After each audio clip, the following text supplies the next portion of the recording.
case of Chad Daybell. A grandmother sat staring at her phone. By late November 2019, she had already called several times. Each conversation left her with more questions and answers. Her 7-year-old grandson seemed to have vanished from the lives of the people who were supposed to protect him. Every explanation felt rehearsed. He's with friends. He's fine. Don't worry about him. But something wasn't right. The little boy she adored never went this long without contact. The family members who once shared photographs and updates had suddenly become evasive. Questions were met with silence. Requests to speak to him were ignored. Then came a decision that would change everything. She called the police and requested a welfare check. At the time, it seemed like a simple act of concern. It would eventually uncover one of the most disturbing family murder investigations in modern American history. An investigation involving multiple deaths, missing children, a secret belief system, a suspicious widow, an aspiring religious prophet, and a horrifying question: how do ordinary people become capable of destroying the very people they claim to love? Because long before investigators unearthed graves in an Idaho backyard, long before a beach wedding in Hawaii shocked the nation, long before prosecutors spoke of zombies, prophecies, and murder, there were children, there was a mother, there was a family, and there were warning signs that almost nobody recognized until it was far too late. This is the story of Tammy Daybell. This is the story of Tylee Ryan and JJ Vallow. And this is the story of how an obsession with divine destiny left a trail of devastation across 3 states.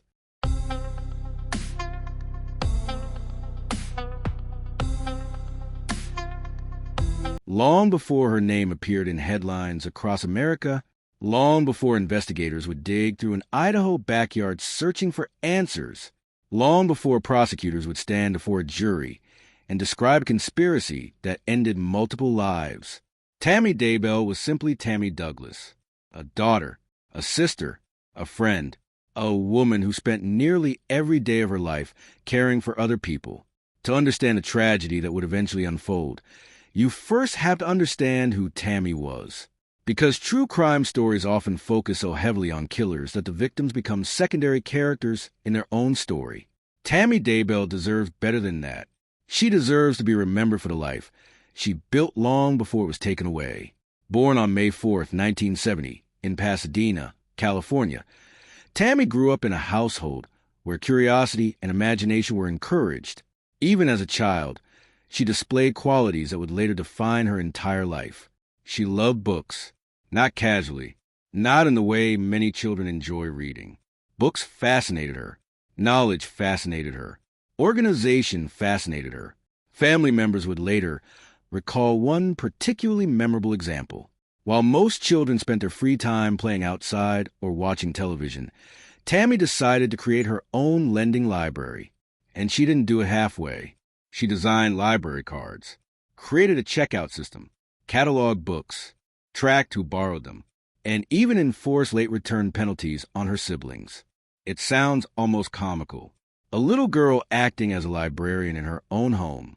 But years later, those memories took on a different meaning, because that tiny childhood library revealed something important about Tammy's character. She wasn't simply organized. She genuinely loved helping others learn. She enjoyed creating systems that brought order and structure to people's lives. And perhaps most importantly, she found joy in giving. That instinct would stay with her forever. As the Douglas family eventually settled in Utah, Tammy flourished. Teachers remembered her as hardworking and dependable. Friends remembered her kindness. Classmates remember her willingness to help. She wasn't the person who demanded attention. She wasn't the loudest voice in a room. She wasn't trying to be the center of every conversation. Instead, Tammy possessed something much rarer. She made other people feel seen. The friend who remembered your birthday when everyone else forgot. The classmate who noticed when you were struggling. The person who quietly checked in on others without expecting anything in return. People trusted Tammy, not because she asked them to, because she earned it again and again. One small act of kindness at a time. Years later, those who knew her would describe her using remarkably similar words. Reliable, thoughtful, patient, steady, the person everyone could count on. And while those qualities often sound ordinary when spoken aloud, they become extraordinary when lived consistently over decades. Tammy wasn't performing kindness. She was kindness. It was simply who she was. Friends later recalled that she seemed happiest when she was helping someone else, whether it was family, church members, neighbors, co-workers, or strangers. Tammy naturally stepped into the role of caretaker, not because anyone demanded it, because she believed people mattered. That belief would shape every chapter of her life, and eventually, it would make what happened to her even more heartbreaking, because the woman at the center of this story wasn't a celebrity. She wasn't famous. She wasn't wealthy. She wasn't powerful. She was simply good. And sometimes those are the hardest victims to understand.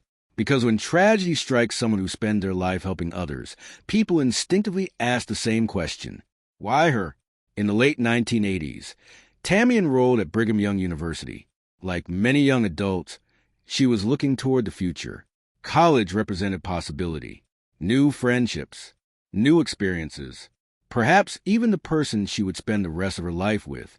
It was there that she met Chad Daybell. At first glance, Chad didn't stand out. In fact, many people later admitted they barely remembered him from those years. Former classmates described him as quiet, reserved, almost invisible. One acquaintance would later say Chad seemed like the type of person who could walk into a room and leave without anyone noticing. He wasn't known for charisma. He wasn't known for leadership. He wasn't known for commanding attention. He was there, yet beneath that quiet exterior existed something many people didn't immediately recognize. Chad believed he was destined for significance. Not necessarily fame, not necessarily wealth, but it was important, a special purpose, a larger calling. At the time, however, those ambitions appeared harmless. He was a young man with religious convictions and aspirations for the future.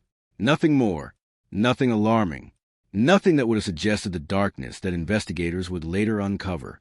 To Tammy, Chad represented stability. They shared similar religious beliefs, similar values, similar goals. Both wanted a family. Both wanted a meaningful life. Both envisioned a future rooted in faith. The relationship progressed naturally. Friends and family saw little reason for concern. In March 1990, they married. Like countless newlyweds across America, they began their life together with optimism. The future appeared bright. Neither of them could have imagined that decades later their marriage would become the focus of one of the most shocking criminal investigations in modern history. At the beginning, they were simply a young couple trying to build a life. And building that life required sacrifice. Money was often tight. Responsibilities multiplied quickly. Careers had to be established. Bills had to be paid. Children would soon arrive. Like many families, they relied on teamwork. And that is where Tammy's true character became impossible to ignore. While Chad pursued various ambitions and interests, Tammy became the foundation on which the family stood. She wasn't merely a wife. She became the engine that kept everything moving. Over the next several years, Tammy and Chad welcomed 5 children into the world. Garth, Emma, Seth, Leah, and Mark. Each new child brought new responsibilities, new expenses, new challenges, and new joy. For Tammy, motherhood wasn't simply a role. It became a mission. Her days revolved around her children. School schedules, doctor appointments, church activities, homework, birthday parties, family traditions, the thousands of tiny moments that rarely make headlines but ultimately shape a childhood. While Chad increasingly focused on writing projects and religious interests, Tammy remained focused on the practical realities of family life. The children needed transportation. Tammy handled it. The household needed organization. Tammy handled it. The bills needed paying. Tammy handled it. The school activities needed coordination. Tammy handled it. The family needed stability. Tammy provided it. Again and again, day after day, year after year. And she did it without seeking recognition. In many families, there's one person who quietly holds everything together. The person everyone depends on. The person who remembers every detail. The person who notices every problem before it becomes a crisis. the person whose absence would leave an enormous void. For the Daybell family, that person was Tammy, and nowhere was that more obvious than inside the home she created. Friends and family described a household filled with warmth. Animals wandered the property. Books filled shelves. Family gatherings filled rooms with conversation and laughter. Tammy loved creating an environment where people felt welcome. She loved making memories. She loved bringing people together. The home reflected her personality: comforting, organized, inviting, alive. Looking back now, many who knew Tammy struggled to separate the woman they remember from the tragedy that eventually consumed her story. Because when they think of Tammy, they don't think of crime scenes or courtrooms. They think of a woman smiling at family gatherings, a mother supporting her children, a librarian encouraging students to read, a friend offering help without being asked, a wife who spent decades supporting her family, the kind of person whose life rarely attracts national attention, until the day everything changes. And in Tammy's case, that day was drawing closer than anyone realized. As the years passed, Tammy Daybell became the kind of person every community quietly relies upon. Not the loudest person, not the most famous, not the person seeking recognition, but the person who was always there, the dependable one, the helper, the organizer, the problem solver, the person who somehow found a way to make everyone else's life a little easier. To those who knew her, Tammy seemed to possess an endless reserve of energy. She was a mother raising 5 children. She worked in education. She served in church leadership positions. She volunteered her time. She supported her husband's publishing business. She managed a household. And somehow, despite all those responsibilities, she still found time to help others. Friends often wondered how she managed it all. The truth was that Tammy rarely thought about herself first. Her instinct was always to give, to serve, to contribute, to make things better. That wasn't something she turned on when people were watching. It was simply how she lived. If someone needed help, Tammy showed up. If an event needed organizing, Tammy volunteered. If a child needed encouragement, Tammy offered it. If a friend was struggling, Tammy listened. Many people spend years trying to become someone others can depend on. Tammy seemed to become that person naturally. And over time, her reputation spread throughout every corner of her community. People trusted her. Parents trusted her with their children. Students trusted her guidance. Co-workers trusted her reliability. Church members trusted her leadership. Neighbors trusted her kindness. She became one of those rare individuals whose presence makes a community feel stronger, not because she demanded attention, because she quietly carried responsibilities that many others overlooked. And perhaps nowhere was that more evident than in the home she created. When people describe Tammy's home, they rarely start with the building itself. Instead, they talk about what surrounded it. Life, everywhere. Animals were a constant part of Tammy's world, not because she viewed them as possessions, because she genuinely cared for them. The property became home to ducks, chickens, rabbits, pigeons, cats, and various other animals over the years. Each one had a name. Each one had a personality. Each one mattered. Visitors often found it remarkable how much attention Tammy gave to every living thing under her care. While some people might see a collection of animals, Tammy saw individuals, creatures that depended on her, creatures deserving kindness, creatures deserving care. Family members would later recall watching Tammy move through the property each day, feeding animals, checking enclosures, making sure everything was in order. There was a peaceful routine to it, a rhythm that reflected who she was. She nurtured things, whether it was children, animals, students, friends, or family members. Tammy found purpose in helping others grow and thrive. The home she built reflected that philosophy. It wasn't perfect. It wasn't extravagant, but it was warm, welcoming, comfortable, the type of place where people felt safe. Sunday dinners often brought families together. Conversations stretched late into the evening. Books filled shelves. Children moved through hallways. Animals wandered nearby. It was a kind of life many people spend decades trying to create.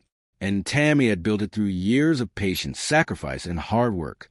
Looking back now, that image feels almost heartbreaking, because everything she spent decades building would eventually be destroyed by the person she trusted most.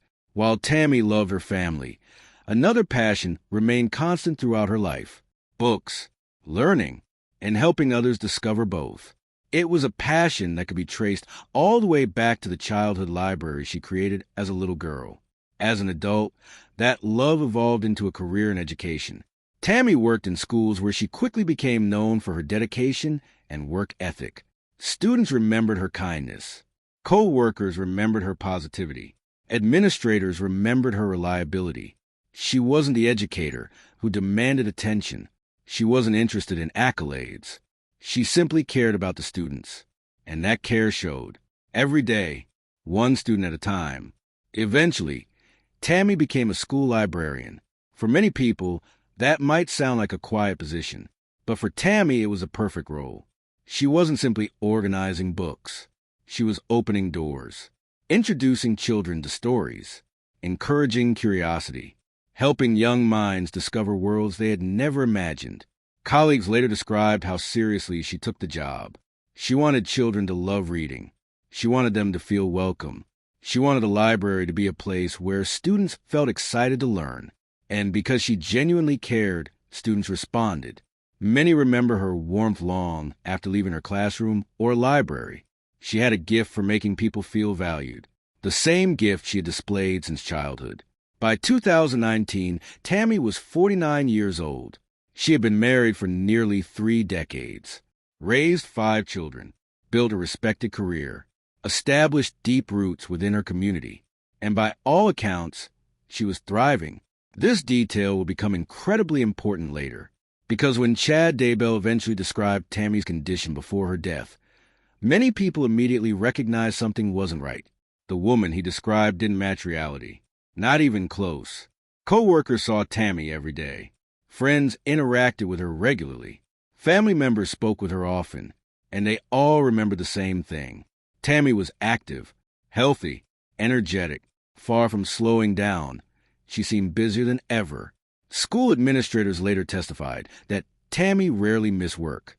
In fact, one principal noted that she hadn't called in sick for an extraordinarily long period of time. That kind of attendance isn't common, especially for someone balancing family responsibilities, church obligations, and a demanding career. Yet Tammy kept showing up, day after day, week after week, year after year. Co-workers describe her as dependable, reliable, always moving, always working, always helping.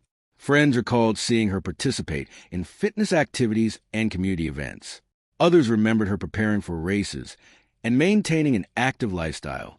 Nothing about her suggested a woman in declining health. Nothing about her suggested someone nearing the end of her life. Quite the opposite. Tammy appeared to be living fully, planning for the future, looking forward to more years with her children and eventually grandchildren. That is why her sudden death shocked so many people. It simply didn't make sense. People who knew Tammy struggled to reconcile the news with the woman they had seen only days earlier. The puzzle pieces didn't fit. At the time, however, most people assumed there must be an explanation, a hidden illness, an unforeseen medical emergency, a tragedy no one could predict it. After all, who would suspect something darker? Who would imagine that the danger wasn't coming from outside Tammy's home? Who would imagine that the threat was already living under the same roof? The truth was that while Tammy continued investing her energy into her family, her students, and her community, a very different story was unfolding, one hidden from nearly everyone around her, a story driven by ambition, fantasy, spiritual grandiosity, and a growing obsession that would eventually consume multiple lives. Because while Tammy was busy building a life centered around service and love, Chad Daybell was becoming increasingly consumed by something else entirely. And soon, another person would enter that world, a woman whose arrival would change everything. Her name was Lori Vallow, and together, she and Chad would set in motion a chain of events that would end in one of the most disturbing true crime cases in modern American history. Every true crime case has a moment when everything begins to change. Not the moment the crime occurs, not the moment police become involved, but the moment when a person's thinking starts drifting into dangerous territory. A point where fantasy slowly begins replacing reality. A point where ordinary desires evolve into dangerous obsessions. For Chad Daybell, that transformation didn't happen overnight. It unfolded gradually, over the years, maybe even decades, which is one reason it was so difficult for those around him to recognize. Because while Tammy was building a life centered on family, service, and community, Chad was building something else entirely. An identity, a belief system, and eventually, a worldview in which he believed he had been chosen for an extraordinary purpose. For much of his adult life, Chad Daybell viewed himself as a storyteller. He worked various jobs over the years, including journalism and cemetery work, but writing remained his true passion. He wasn't interested in traditional fiction. He wasn't writing romance novels or thrillers. His focus was something much more specific: religion, prophecy, the end of the world, spiritual warfare, near-death experiences, divine visions, second coming, apocalyptic events. The subjects fascinated him. His novels often depicted ordinary people navigating catastrophic events leading to the return of Jesus Christ. To many readers, they were simply faith-based fiction, stories designed to entertain while reinforcing religious beliefs. There was nothing inherently unusual about that. Religious fiction has existed for generations. Thousands of authors write about spiritual themes without causing harm. At first, Chad appeared to be one of those authors, a man with a niche audience and a passion for storytelling. But over time, something appeared to change. The stories no longer seemed confined to the pages of his books. The ideas began spilling into his real life. The prophecies became more personal. The visions became more frequent. And Chad increasingly portrayed himself not as someone writing about spiritual mysteries, but as someone uniquely qualified to understand them. One of the most important things to understand about Chad Daybell is that his influence didn't emerge in isolation. It developed within a specific subculture, a world of religious conferences, preparedness groups, and individuals fascinated by end-times prophecy. These gatherings attracted people who believed society was moving toward extraordinary events: natural disasters, economic collapse, political turmoil, spiritual warfare, the second coming. Within those circles, stories of visions and divine revelations often attracted attention, and Chad learned something important. People listened when he talked about them. At conferences, audiences gathered to hear him speak. Readers purchased his books. Followers sought his opinions. Some treated him as an authority. For a man who had spent much of his life blending into the background, that attention mattered, perhaps more than anyone realized, because attention can be intoxicating, especially when it arrives wrapped in admiration. Over time, Chad's claims appear to become increasingly dramatic. He spoke of visions, spiritual encounters, prophetic experiences, special knowledge unavailable to ordinary people. Some listeners accepted these claims. Others remained skeptical. But even skeptics noticed a pattern. The stories always seemed to elevate Chad's importance. He wasn't merely observing spiritual events. He was participating in them. He wasn't simply discussing prophecy. He was positioned near the center of it. And with every new claim, the distance between Chad and ordinary reality seemed to grow. While Chad was becoming known within certain religious circles, another story was unfolding behind the scenes. A story that rarely received attention.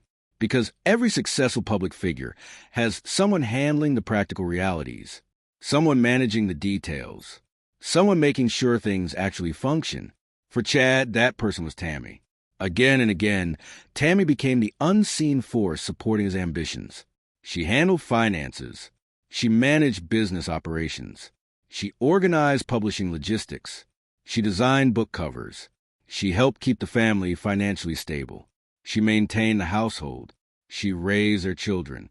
In many ways, Chad's growing platform existed because Tammy created the stability that allowed it to exist. Without her efforts, much of what Chad built may never have gotten off the ground. Yet the irony is impossible to ignore. The more Chad was praised for his spiritual insights, the more invisible Tammy's contributions became. People saw the author. They saw the speaker.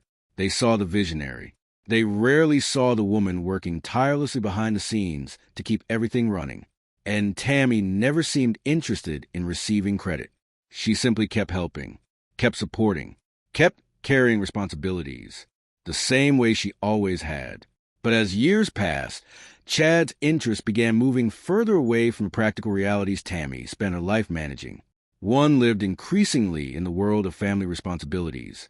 The other increasingly lived in the world of prophecy and visions. And those two worlds were slowly moving apart. Many people hold strong religious beliefs. Many believe they have experienced spiritual moments. Those things alone are not unusual. What investigators, psychologists, and prosecutors would later focus on was something different: the growing pattern of grandiosity, a belief that one possesses special status, special authority, special knowledge, a belief that ordinary rules no longer apply because one's mission is extraordinary. Over time, Chad appeared to embrace a role far larger than that of author or speaker.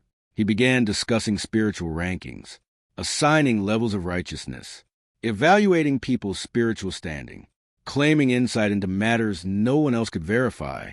In Chad's world, reality increasingly revolved around hidden spiritual truths, and Chad increasingly positioned himself as one of the few people capable of understanding them. That kind of thinking can become dangerous, not because spirituality itself is dangerous, but because unchecked certainty can be. When someone becomes convinced that their private beliefs carry the weight of absolute truth, criticism begins to feel like persecution. Questions become attacks. Disagreement becomes evidence that others simply don't understand. And eventually, ordinary human judgment gets replaced by personal revelation. Looking back, several people who knew Chad would later describe this gradual transformation. The quiet writer they once knew seemed increasingly consumed by his own mythology. His stories no longer felt like stories. They felt like declarations. And the further Chad traveled down that path, the more difficult it became for anyone to challenge him. Because in his mind, disagreement wasn't merely disagreement. It was opposition to divine truth. In 2015, the Daybell family relocated to Salem, Idaho. At first glance, it appeared to be a simple move, a fresh start, a quieter life, a rural community, open spaces, farmland, peaceful surroundings. But for Chad, Idaho became something more. It became the setting for his increasingly elaborate spiritual worldview. The area held special significance in many preparedness and end-time circles. Some believers viewed parts of Idaho as spiritually important locations connected to future prophetic events. For Chad, those ideas seemed to deepen after the move. He spoke more frequently about revelations, more frequently about visions, more frequently about future events. And because the community was relatively small and isolated, fewer outsiders were paying attention. Meanwhile, Tammy continued doing what she had always done: working, teaching, supporting her family, helping others, building relationships, living in the real world. But while Tammy was investing herself in reality, Chad appeared increasingly invested in something else, a fantasy in which he was becoming a central figure, a chosen individual, a man with a divine mission. And every year, those beliefs seemed to grow stronger. The problem was that Chad wasn't yet dangerous enough to attract serious scrutiny. He wasn't committing crimes. He wasn't openly threatening people. To most observers, he was simply eccentric, unusual, deeply religious, perhaps overly invested in apocalyptic ideas. Nothing more. But sometimes the most dangerous transformations happen quietly, behind closed doors, over long periods of time, until one day a catalyst appears. Someone who doesn't challenge fantasy, someone who embraces it, someone who amplifies it. And for Chad Daybell, that catalyst arrived in 2018. Her name was Tylee Vallow. Unlike most people in Chad's life, Lori didn't question his extraordinary claims. She didn't dismiss his visions. She didn't encourage moderation. She did the exact opposite. She validated every belief, every revelation, every prophecy, every grand claim, and in return, Chad validated hers. What happened next would become one of the most disturbing partnerships in modern true crime history. Because when two people begin reinforcing each other's delusions, the results can be catastrophic. And neither Chad nor Lori realized or cared how many lives would ultimately be destroyed by the world they were creating together. One of the greatest tragedies in true crime storytelling is that victims are often remembered for how they died instead of how they lived. Their names become attached to investigations, courtrooms, evidence, headlines. But before any of those things existed, they were simply people. People with personalities, dreams, habits, favorite foods, favorite songs, favorite toys, people who laughed, people who were loved. And perhaps no victim in this case deserves to be remembered for his life more than JJ Vallow. Because before he became the center of a nationwide search, before his face appeared on television screens across America, before investigators spent months trying to find him, JJ was simply a little boy. A little boy who made people smile. A little boy who made people laugh. A little boy whose entire world should have been filled with love and protection. Instead, that world would become the center of one of the most heartbreaking mysteries in modern true crime history. Joshua Jackson JJ Vallow was born on May 25, 2012. From the beginning, he brought enormous joy to the people around him. Family members often described him as energetic, playful, curious, the kind of child whose excitement could spread through an entire room. He had a smile that people remembered, not because it was unusual, because it was genuine. The kind of smile that appeared when he was happy to see someone. The kind of smile that made people happy to see him. Like many children, JJ viewed the world through a lens of wonder. Every day held the possibility of discovering something new. Every interaction carried excitement. Every familiar face brought comfort. And for those who loved him, it was impossible not to be drawn in by his enthusiasm. Children have a way of making life feel simpler, a way of reminding adults what truly matters. JJ had that effect on people. He brought light wherever he went, not because he was trying to, because that was simply who he was.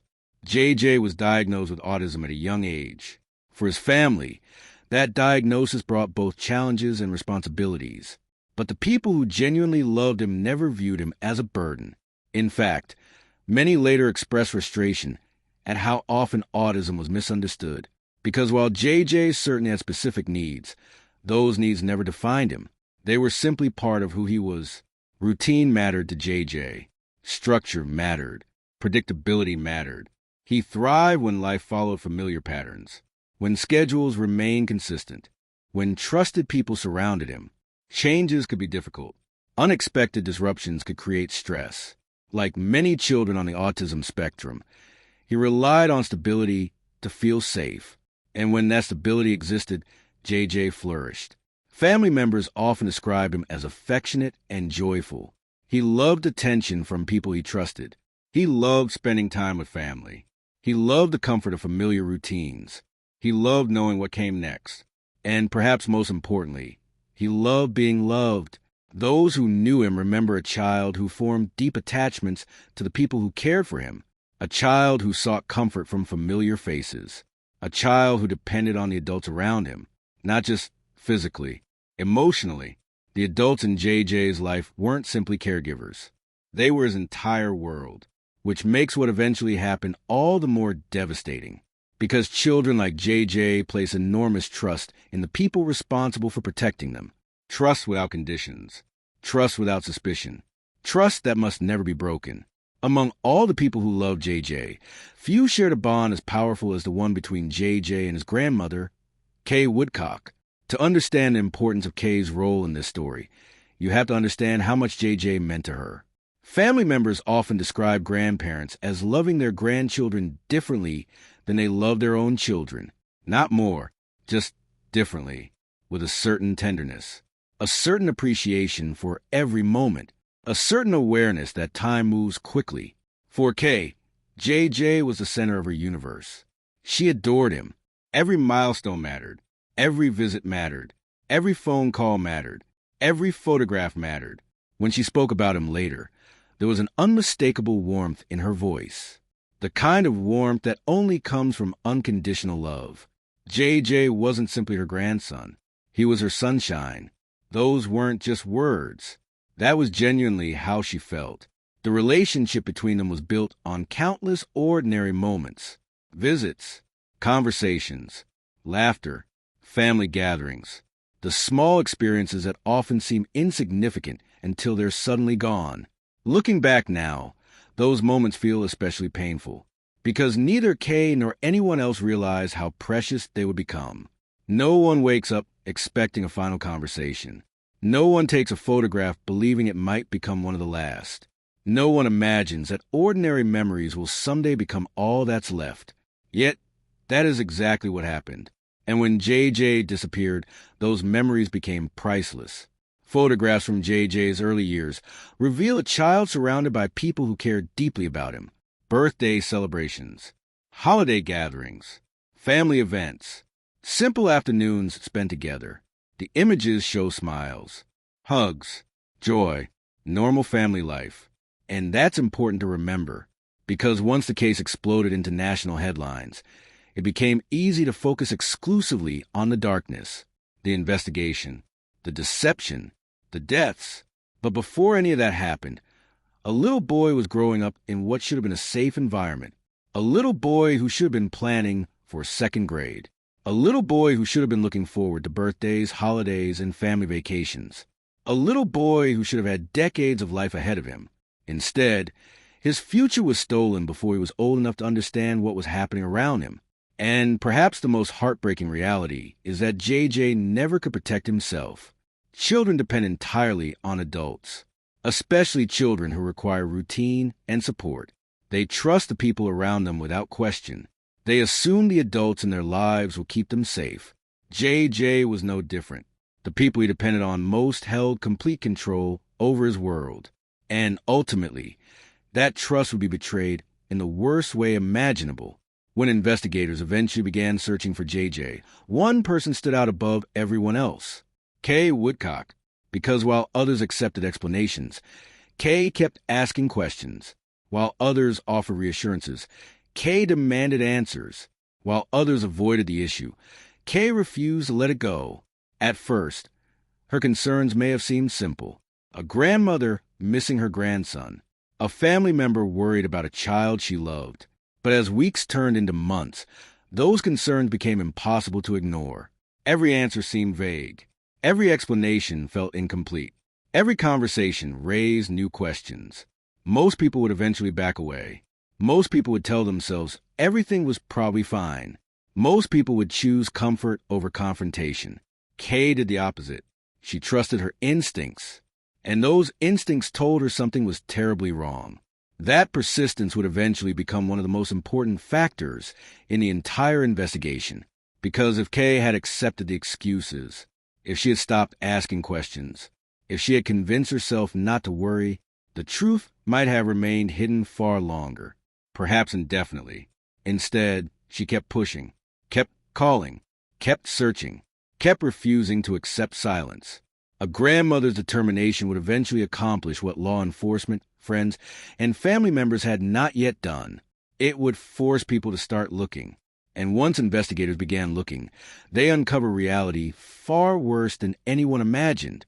But before JJ disappeared, before Kay's fears became reality, there was another child whose story was unfolding alongside his. A teenager who loved him fiercely. A teenager who spent much of her life looking out for him. A teenager who had already experienced loss, instability, and hardship far beyond her years. Her name was Tylee Ryan, and long before she became a victim, she was JJ's protector, the big sister who stood between him and a world that often felt confusing, the person who understood him, the person who watched over him. And tragically, she would become trapped in the same nightmare that would eventually consume them both. If JJ Vallow was the little boy everyone wanted to protect, then Tylee Ryan was often the one doing protecting, before investigators would spend months searching for her, before her name would become part of a national tragedy, before the world learned what happened to her. Tylee was simply a teenager trying to find her place in the world, a young woman standing at the complicated intersection between childhood and adulthood, old enough to recognize when something wasn't right, young enough to still depend on the adults around her. And like so many teenagers, she was still trying to figure out who she wanted to become. That future should have been hers to discover. Instead, it was stolen. By the time Tylee reached her teenage years, she had already experienced more upheaval than many adults encounter in a lifetime. Her life had rarely been stable for long. Relationships changed. Families changed. Homes changed. The adults around her moved through marriages, divorces, relocations, and personal conflicts. For a child, those disruptions can be exhausting. Every move means leaving behind familiar places. Every family change requires adaptation. Every loss creates new uncertainty. Yet despite the instability surrounding her, Tylee developed a remarkable resilience. She learned how to adapt, how to navigate difficult situations, how to keep moving forward even when circumstances felt unpredictable. People who knew her often describe her as mature for her age, not because she wanted to grow up quickly, because life forced her to. Children who experience frequent instability often learn lessons earlier than they should. They become observers, problem solvers, protectors, and in many ways, Tylee became all three. She understood far more than many adults realized. She paid attention. She noticed things. She formed opinions. And she wasn't afraid to express them. Friends and family members remembered Tylee as intelligent, funny, and fiercely independent. She had a sharp wit, a sense of humor that could brighten a room, and a personality that felt completely authentic. She wasn't the type of teenager who simply agreed with everyone around her. She had her own thoughts, her own opinions, her own perspective on the world, and she wasn't afraid to let people know what she thought. That independence became one of her defining traits. Tylee was strong-willed, confident, sometimes stubborn. Like many teenagers, she could be sarcastic. She could be outspoken. She could challenge authority when she felt something wasn't fair. But those qualities were also signs of someone developing her own identity, someone learning to think for herself, someone becoming her own person. People often talk about victims as though they existed only within the context of the crime. But Tylee was far more than a victim. She was a teenager with dreams, a teenager with preferences, a teenager with frustrations, a teenager with ambitions, a teenager with an entire future waiting for her. And perhaps most importantly, she was deeply loyal to the people she loved, especially one little boy. Among all the roles Tylee played in her life, none seemed more important than being JJ's big sister. The two children shared a bond that many people noticed immediately. Despite the age difference between them, Tylee consistently looked out for him. She understood his needs. She understood his routines. She understood when he felt overwhelmed, and she understood how important consistency was in his life. JJ relied heavily on the people around him for comfort, for stability, for reassurance. Tylee became one of those people. Family members often observe her stepping naturally into a protective role, not because anyone forced her to, because she cared. Like many older siblings, she occasionally found her younger brother annoying. She occasionally needed her own space. She occasionally rolled her eyes. But beneath all of that was genuine love. The kind of love that only exists between siblings. The kind of love built through years of shared experiences, shared memories, shared struggles, shared family history. And as JJ's world became increasingly unstable, that relationship likely became even more important. Because when children experience uncertainty, they often cling to the people they trust most. For JJ, one of those people was Tylee. She was familiar, reliable, safe, a constant presence in a world that often seemed to be changing. Looking back now, that bond feels especially heartbreaking, because investigators and prosecutors would later suggest that Tylee's protectiveness may have made her a problem for the adults plotting around her, not because she did anything wrong, but because she saw too much, understood too much, and cared too much. Long before the events that would make national headlines, Tylee experienced profound loss. In 2018, her biological father, Joseph Ryan, died. For any young person, losing a parent is life-changing. Even when relationships are complicated, the death of a parent leaves an emotional scar. Questions remain unanswered. Future conversations disappear forever. A part of a person's history suddenly becomes unreachable. For Tylee, that loss occurred during some of the most formative years of her life. The years when teenagers are trying to understand who they are. The years when they still need guidance and support. The years when family matters most. Friends later recalled that despite the challenges she faced, Tylee continued moving forward. She continued being herself, continued protecting JJ, continued planning for the future, because that's what teenagers do. They keep growing, they keep imagining, they keep believing life is moving forward. And for Tylee, there was every reason to believe it would. She was only 16. Her story was just beginning. When we think about 16-year-olds, we naturally think about possibilities. First jobs, college applications, friendships, relationships, road trips, graduation ceremonies, career goals, adventures, mistakes, lessons, growth. The future belongs to people who age. It's the one thing they have more of than anyone else. Time. And Tylee had every reason to believe she had decades ahead of her. She could have become anything. A teacher, a writer, a business owner, a mother, a scientist, an artist. The truth is that we'll never know. And that's part of what makes this case so devastating. The crime didn't merely take a life. It erased an entire future. Every dream, every possibility, every version of the woman she might have become, gone, before she ever had the chance to discover them herself. One of the most disturbing aspects of this case is that the threat to Tylee wasn't lurking in dark alleyways. It wasn't a stranger. It wasn't a predator hiding in plain sight. It wasn't someone unknown to the family. The danger came from within her own world, within the circle of people she was supposed to trust. The adults responsible for protecting her. The adults responsible for guiding her. The adults responsible for ensuring she reached adulthood safely. As 2018 became 2019, forces were already moving behind the scenes. Beliefs were becoming more extreme. Relationships were becoming more secretive. Decisions were being made without the knowledge of the children whose lives would be affected. Tylee couldn't have known the full extent of what was happening, but she was old enough to recognize changes, old enough to notice tension, old enough to see when something felt wrong. And perhaps that awareness made her more vulnerable than anyone realized, because unlike a young child, Tylee had memories, questions, opinions, observations. She had witnessed family conflicts. She knew people. She remembered events. And that meant she couldn't simply be moved around like a piece on a chessboard.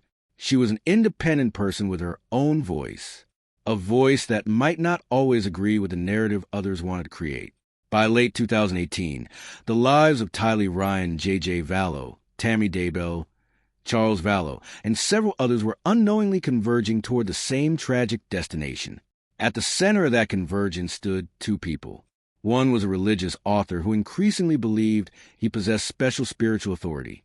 The other was a woman whose own beliefs were becoming detached from reality. Separately, their ideas were troubling. Together, they would become catastrophic. Because when Chad Daybell met Lori Vallow, something happened that neither family fully understood at the time. Each person found someone willing to validate their most extreme beliefs. Each person found someone who reinforced their worldview.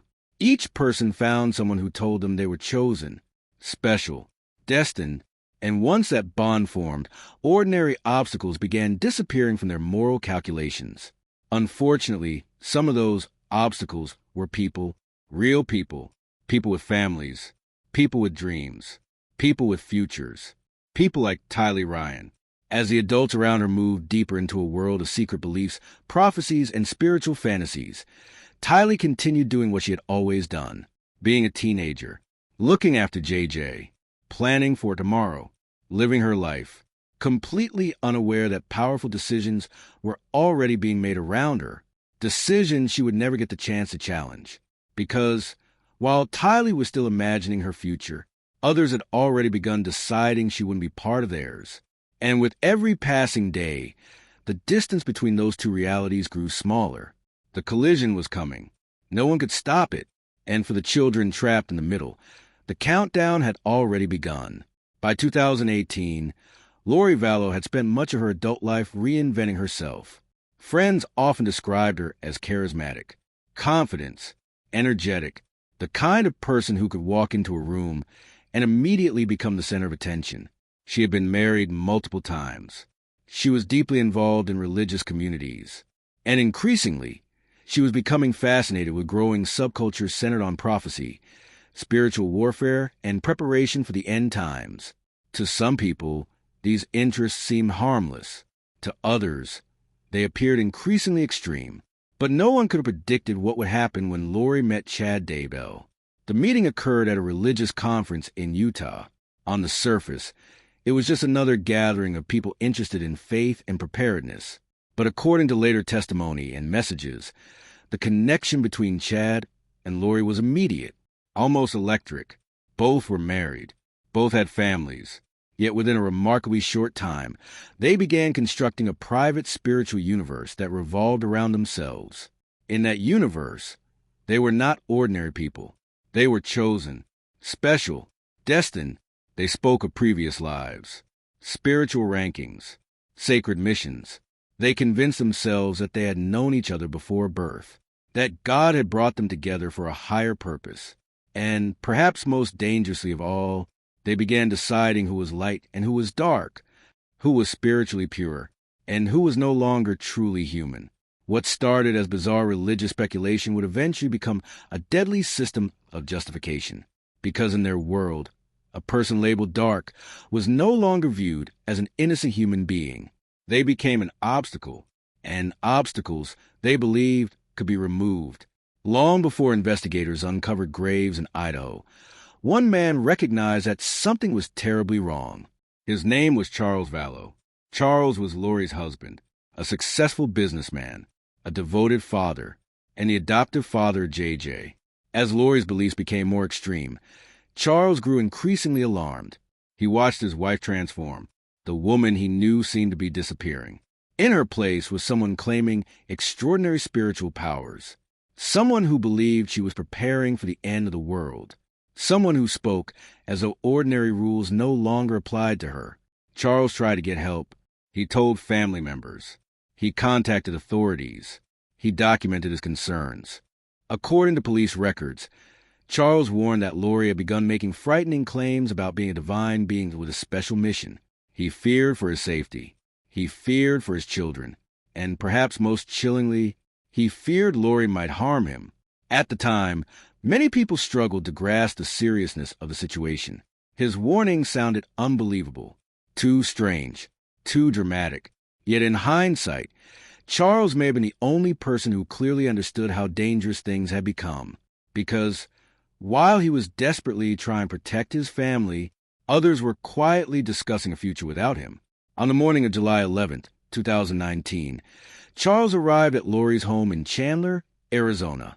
It should have been an ordinary day. He was there to pick up JJ, a routine task, a father collecting his son. Instead, it became the final day of his life. Inside the house was Lori's brother, Alex Cox. According to the initial story presented to authorities, an argument escalated into a confrontation. Alex claimed he acted in self-defense. He said Charles had attacked him. He said he feared for his life. And he said he had no choice but to shoot. When police arrived, the scene appeared confusing. But no immediate charges were filed. Charles was dead. Alex remained free. And Lori's life moved forward with astonishing speed. Yet investigators would later uncover evidence suggesting something far darker. Text messages, financial records, statements. Together, they painted a picture that prosecutors would eventually argue was not self-defense at all, but the planned removal of the man who stood in the way. Charles's death marked a turning point. After that moment, the barriers protecting JJ and Tylee grew weaker, and the people who should have protected them were becoming increasingly isolated from reality. In September 2019, Lori relocated to Rexburg, Idaho. The move placed her only minutes away from Chad Daybell. By then, their relationship was no longer hidden beneath spiritual discussions. The future they wanted was beginning to take shape. The problem was that several people still stood in the way. One of them was 16-year-old Tylee Ryan. On September 8th, 2019, Lori, Tylee, JJ, and Alex Cox visited Yellowstone National Park. Visitors snapped photographs. Family pictures were taken. The scenery was beautiful. The weather was pleasant. For anyone looking at those photographs, it appeared to be a normal family outing, but investigators would later determine that this was the last confirmed sighting of Tylee alive, the final image, the final proof, the final glimpse of a teenager whose entire future still lay ahead of her. No one around her knew they were witnessing her last day. Not the tourists, not the park visitors, not even Tylee herself. Within hours, she would vanish forever. After Tylee disappeared, JJ remained alive for only a short time. Those final weeks are among the most heartbreaking parts of this case. JJ depended on routine. He depended on familiarity. He depended on the adults around him. But those adults were failing him. Friends later noticed something troubling. JJ was suddenly absent. His behavior support systems were disappearing. His service dog was gone.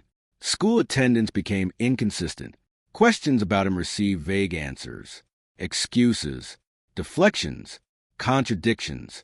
Then came the final confirmed sighting. In late September 2019, witnesses saw Alex Cox carrying JJ into Lori's apartment. The little boy was wearing red pajamas. It was nighttime. Nothing about the moment appeared extraordinary. Yet it would become one of the most haunting images in the entire investigation, because no one would ever see JJ alive again. A child who trusted the people around him. A child who depended on them completely. A child who had no way of understanding the danger surrounding him. And while JJ disappeared from public view, another tragedy was about to unfold in Idaho, one involving a woman who had spent nearly 30 years building a family. On October 9th, 2019, something strange happened outside Tammy Daybell's home. A masked man appeared in her driveway. According to Tammy, he seemed to point a weapon toward her before fleeing. The encounter frightened her enough to report it to the police. Yet after making a report, Tammy returned to normal life. Work, family, responsibilities. She had no reason to believe someone had just attempted to kill her. 10 days later, she was dead. The news shocked everyone who knew her. Friends struggled to understand. Co-workers were stunned. Family members were devastated. Nothing seemed to fit. Tammy was active, healthy, energetic. She wasn't a woman in declining health. Yet Chad described a very different picture. According to his account, Tammy had become ill during the night and died in bed. Initially, authorities accepted the explanation. Her death was classified as natural. The case appeared closed. But people who loved Tammy couldn't shake the feeling that something wasn't right. And as events unfolded in the coming weeks, those doubts would grow impossible to ignore. Only 17 days after Tammy's death, Chad Daybell married Lori Vallow. 17 days. For many observers, the timeline was staggering. A nearly 30-year marriage had ended. A mother was buried. And barely over 2 weeks later, Chad stood on a Hawaiian beach exchanging vows with another woman. Photographs showed smiles, laughter, celebration. The images seemed surreal, because at that exact moment, Charles Vallow was dead. Tylee Ryan had vanished. JJ Vallow had vanished. Tammy Daybell was buried. Yet Chad and Lori behaved as though they were beginning a beautiful new chapter. The contrast was impossible to ignore. And while they celebrated in paradise, a grandmother thousands of miles away was becoming increasingly desperate. A grandmother who refused to stop asking one simple question. Where's JJ? That question would soon trigger the chain of events that exposed everything. Kay Woodcock knew her grandson. She knew his routines. She knew his voice. She knew how often he normally communicated with family. And she knew something was wrong. Months had passed without meaningful contact. Every explanation felt suspicious. Every answer raised more questions. Eventually, Kay reached a point where she could no longer ignore her instincts. In November 2019, she requested a welfare check. To investigators, it seemed routine, just a grandmother concerned about her grandson. But when officers arrived and began asking questions, the story immediately started falling apart. Lori claimed JJ was safe. She said he was staying with friends. She assured officers there was nothing to worry about. But when investigators followed up, the story collapsed. The people supposedly caring for JJ said he wasn't there, hadn't been there. And suddenly investigators faced a terrifying possibility. Not only was JJ missing, nobody could verify where he was. Then came an even more disturbing realization. Tylee Ryan was missing too. 2 children. Gone. No confirmed location. No credible explanation. No evidence they were safe. The investigation exploded overnight, and the truth lurking beneath the surface was far worse than anyone imagined, because investigators were about to discover that missing children were only part of the story. The real horror was still buried underground. Sometimes the biggest criminal investigations don't begin with a dramatic police chase. They don't begin with a body being discovered. They don't begin with a confession. Sometimes they begin with a grandmother who simply refuses to stop asking questions. For months, Kay Woodcock had been trying to reach her 7-year-old grandson, JJ. At first, she tried to remain patient. Families go through busy periods. People travel. Phones go unanswered. Plans change. She wanted to believe there was a reasonable explanation. But as the weeks turned into months, something no longer felt right. Every conversation left her with more questions than answers. Whenever she asked where JJ was, the response seemed different. One day, he was visiting friends. Another day, he was staying somewhere else. Then came another explanation, and another. Each answer sounded believable on its own, but together, they painted a troubling picture. Nothing stayed consistent. Nothing could be verified. And deep down, Kay felt something she couldn't explain.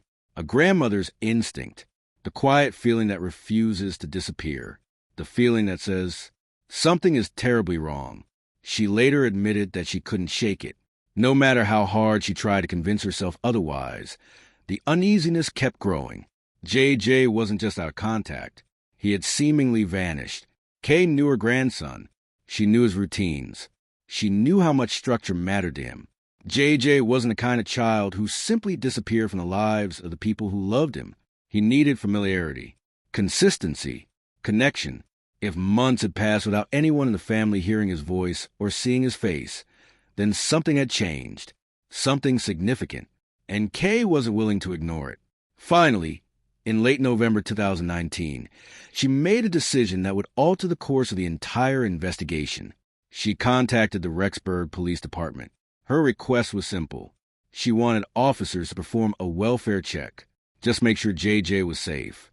Make sure he was alive. Make sure everything was okay. At that moment, no one, not even Kay, could have imagined what that single phone call would eventually uncover.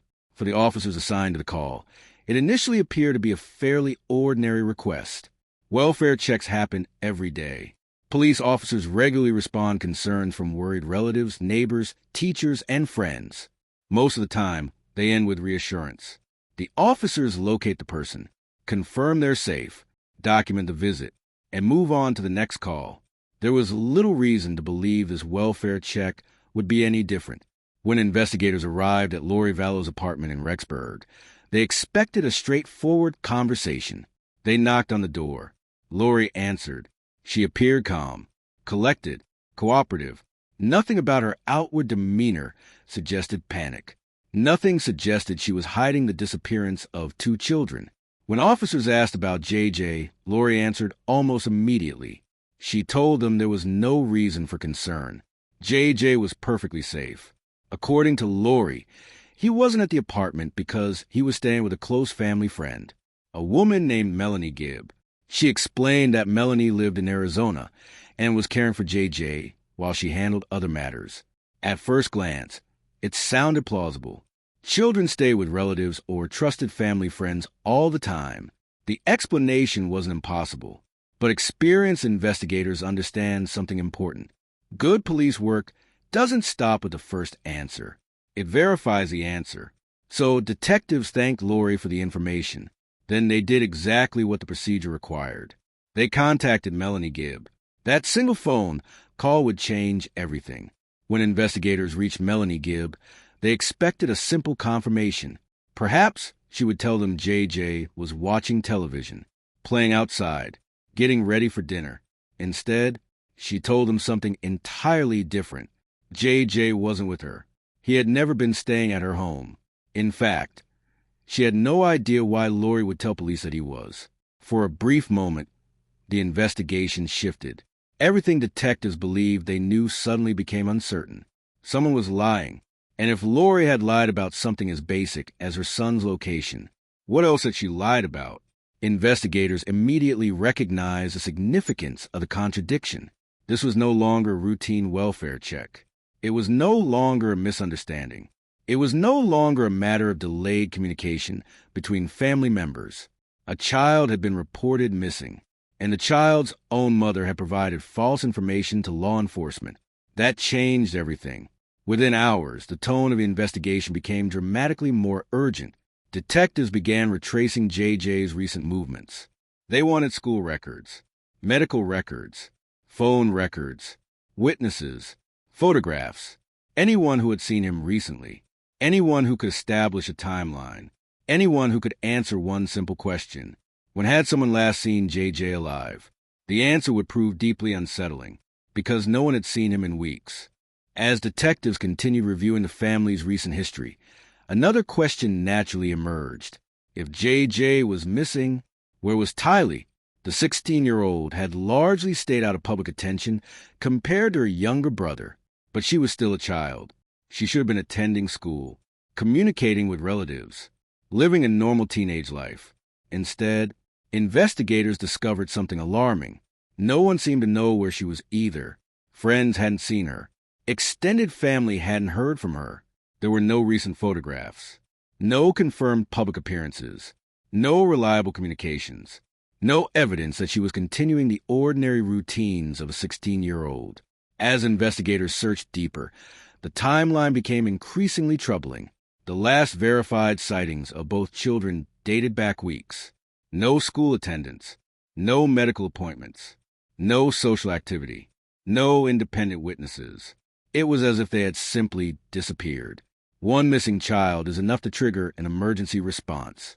Two missing children from the same family, that was something altogether different. Suddenly, investigators were no longer asking whether something was wrong. They were trying to determine how wrong it truly was. As word spread through law enforcement, additional agencies joined the investigation. The Rexburg Police Department was no longer working alone. State investigators became involved. Federal authorities began paying attention. Resources expanded. Search efforts intensified. Detectives started interviewing friends, neighbors, church members, family acquaintances, co-workers, anyone who might have seen either child. Each interview added another piece to an increasingly confusing puzzle. Some people repeated Lori's explanations. Others admitted they hadn't seen the children in months. Many were shocked to learn they were officially considered missing. Soon, missing person bulletins were distributed nationwide. Photographs of JJ and Tylee appeared across television broadcasts, newspapers, social media. Millions of Americans suddenly found themselves looking at the smiling faces of two children whose whereabouts had become one of the country's biggest mysteries. The public responded immediately. Tips poured in from across the nation. People believed they had spotted the children in airports, restaurants, hotels, shopping centers. Every lead had to be investigated. Every possibility had to be examined. Investigators couldn't afford to dismiss anything. Not yet, because as long as JJ and Tylee remained missing, there was still hope. Hope that they're alive. Hope that they can still be found. Hope that somewhere, somehow, this story might still have a different ending. As investigators continued building the timeline, another shocking discovery emerged. Lori Vallow and Chad Daybell were no longer in Idaho. By the time detectives realized Lori had lied about JJ's location, the couple had quietly left the state. Their destination was thousands of miles away. Hawaii, the tropical paradise, seemed worlds apart from the growing crisis unfolding in Idaho. While investigators searched desperately for two missing children, Lori and Chad were beginning a new life together. Photographs later revealed the pair smiling on Hawaiian beaches, walking hand in hand, appearing relaxed, carefree, almost untouched by the growing national concern surrounding the disappearance of two children. To investigators, the timing raised immediate questions. Why leave the state? Why travel while police are searching for missing children? Why disappear instead of helping? Every unanswered question added another layer of suspicion. Every decision made by Lori and Chad seemed to deepen the mystery rather than resolve it. Public concern quickly transformed into public outrage. How could a mother whose children were missing appear so unconcerned? Why wasn't she searching? Why wasn't she pleading for help? Why wasn't she cooperating fully with investigators? The silence spoke louder than any statement she could have made. And with every passing day, hope became increasingly difficult to hold on to. What had begun as a simple welfare check requested by a worried grandmother had evolved into one of the largest missing child investigations in recent American history. But investigators still had no idea just how horrifying the truth would be, because while they searched neighborhoods, reviewed surveillance footage, interviewed witnesses, and followed every possible lead, the answers they were looking for had been hidden much closer than anyone could have imagined, beneath the quiet soil of a rural property in Salem, Idaho, on land owned by Chad Daybell himself. As the search for JJ Vallow and Tylee Ryan intensified, investigators faced a frustrating reality. There were very few eyewitnesses. No one had come forward claiming to have seen exactly what happened to either child. The people closest to them offered conflicting accounts. Some claimed the children were safe. Others admitted they hadn't seen them in weeks. And the two people who should have been providing the clearest answers, Lori Vallow and Chad Daybell, appear to be doing everything they could to avoid giving any. For detectives, that meant one thing. If the truth wasn't going to come from people, it would have to come from evidence. Modern criminal investigations rarely depend on a single breakthrough. Instead, they are built one fact at a time. One document, one receipt, one surveillance video, one text message, one phone record, one digital footprint. Each piece may seem insignificant on its own, but when assembled together, they can reveal a story no witness is capable of telling. And that is exactly what investigators set out to do. Experienced detectives know that memories can be unreliable. People forget dates. They confuse timelines. Sometimes they misremember events without realizing it. Other times, they intentionally lie. Evidence doesn't have those problems. A cell phone doesn't care who owns it. A GPS signal has no loyalty. A financial transaction doesn't change its story under pressure. Digital evidence simply records what happened, whether the people involved wanted to or not. With search warrants approved, investigators began collecting everything they legally could: cell phone records, bank transactions, travel records, electronic communications, text messages, emails, photographs, location history, every electronic breadcrumb left behind by the people closest to the missing children. The task was enormous. Thousands of records had to be reviewed. Every timestamp is compared. Every location is verified. Every communication is placed into context. It was slow, methodical, sometimes tedious. But detectives understood something important. Somewhere inside that mountain of information, the truth was waiting. As analysts began mapping movements between various phones connected to the investigation, one device quickly stood out. It belonged to Alex Cox, Lori Vallow's brother. By this point, investigators already knew Alex occupied an unusual position within the family story. He had been present during the shooting death of Charles Vallow months earlier. He maintained close contact with Lori. He frequently appeared wherever significant events unfolded. That alone didn't prove criminal activity, but it made his movements especially important. Investigators began reconstructing his travel history almost hour by hour. Then they noticed something they couldn't ignore. On September 9, 2019, the day after 16-year-old Tylee Ryan was last seen alive during the family's trip to Yellowstone National Park, Alex Cox's cell phone traveled to a rural property in Salem, Idaho. The property belonged to Chad Daybell. Location data indicated the phone remained there for approximately 2 hours. 2 hours is a long time, long enough to complete numerous activities, long enough for investigators to begin asking difficult questions. Why was Alex there? What was he doing? Who was with him? And, perhaps most importantly, why did this visit occur immediately after Tylee disappeared from public view? At that stage, detectives couldn't answer those questions. The phone data alone couldn't explain what had happened, but it established something extremely valuable. a timeline. And timelines are often where criminal cases begin to take shape. If the first visit had been the only one, investigators might have considered it coincidental. Friends visit friends. Family members stop by. People travel. On its own, one visit proves very little. But 2 weeks later, the phone returned. On September 23rd, Alex Cox's cell phone again traveled to Chad Daybell's property. This time, the visit was much shorter, only minutes. Yet the timing immediately caught investigators' attention, because September 23rd also carried enormous significance. It closely aligned with the last confirmed sightings of 7-year-old JJ Vallow. Again, detectives found themselves asking the same questions. Why this property? Why these dates? Why immediately after each child seemingly vanished? Coincidences happen, but investigators are trained to recognize patterns. And a pattern was beginning to emerge. Alex's phone appeared at Chad's property during 2 of the most critical periods in the entire investigation. One following Tylee's disappearance. One following JJ's. That didn't prove murder. It didn't prove anyone had been harmed. But it was enough to convince detectives that Chad Daybell's property deserved much closer scrutiny. Investigations often resemble assembling a massive jigsaw puzzle without knowing what the finished picture looks like. Every W discovery has to fit with everything already known. If it doesn't fit, something is wrong.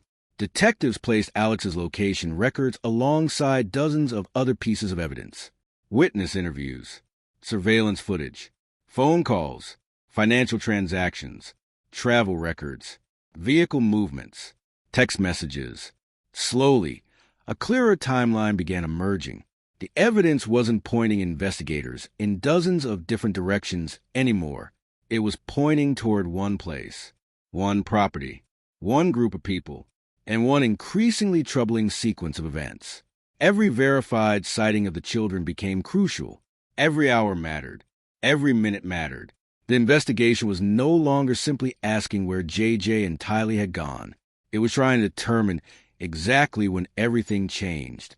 Because once detectives could identify that moment, they could begin identifying who was present and who wasn't. Among the thousands of electronic communications investigators recovered was one text message that initially appeared completely unremarkable. It had been sent by Chad Daybell to his wife, Tammy. The date was September 9th, 2019. The same day, Alex Cox's phone spent approximately 2 hours on Chad property. The message itself sounded routine, almost mundane. Chad explained that he had been outside on the property. According to the text, he had shot a raccoon that had been bothering the area. He wrote that he had buried the animal in the pet cemetery. It was the kind of everyday message married couples exchange all the time. An update about chores, about the property, about something unexpected that happened during the day. Had investigators read that message in isolation, it probably would have attracted little attention. There was nothing obviously incriminating about it, nothing that immediately suggested violence, nothing that appeared connected to 2 missing children. At least, not yet. But detectives have learned an important lesson over decades of criminal investigations. Context changes everything. A statement that appears meaningless on one day can become critically important months later when new evidence emerges.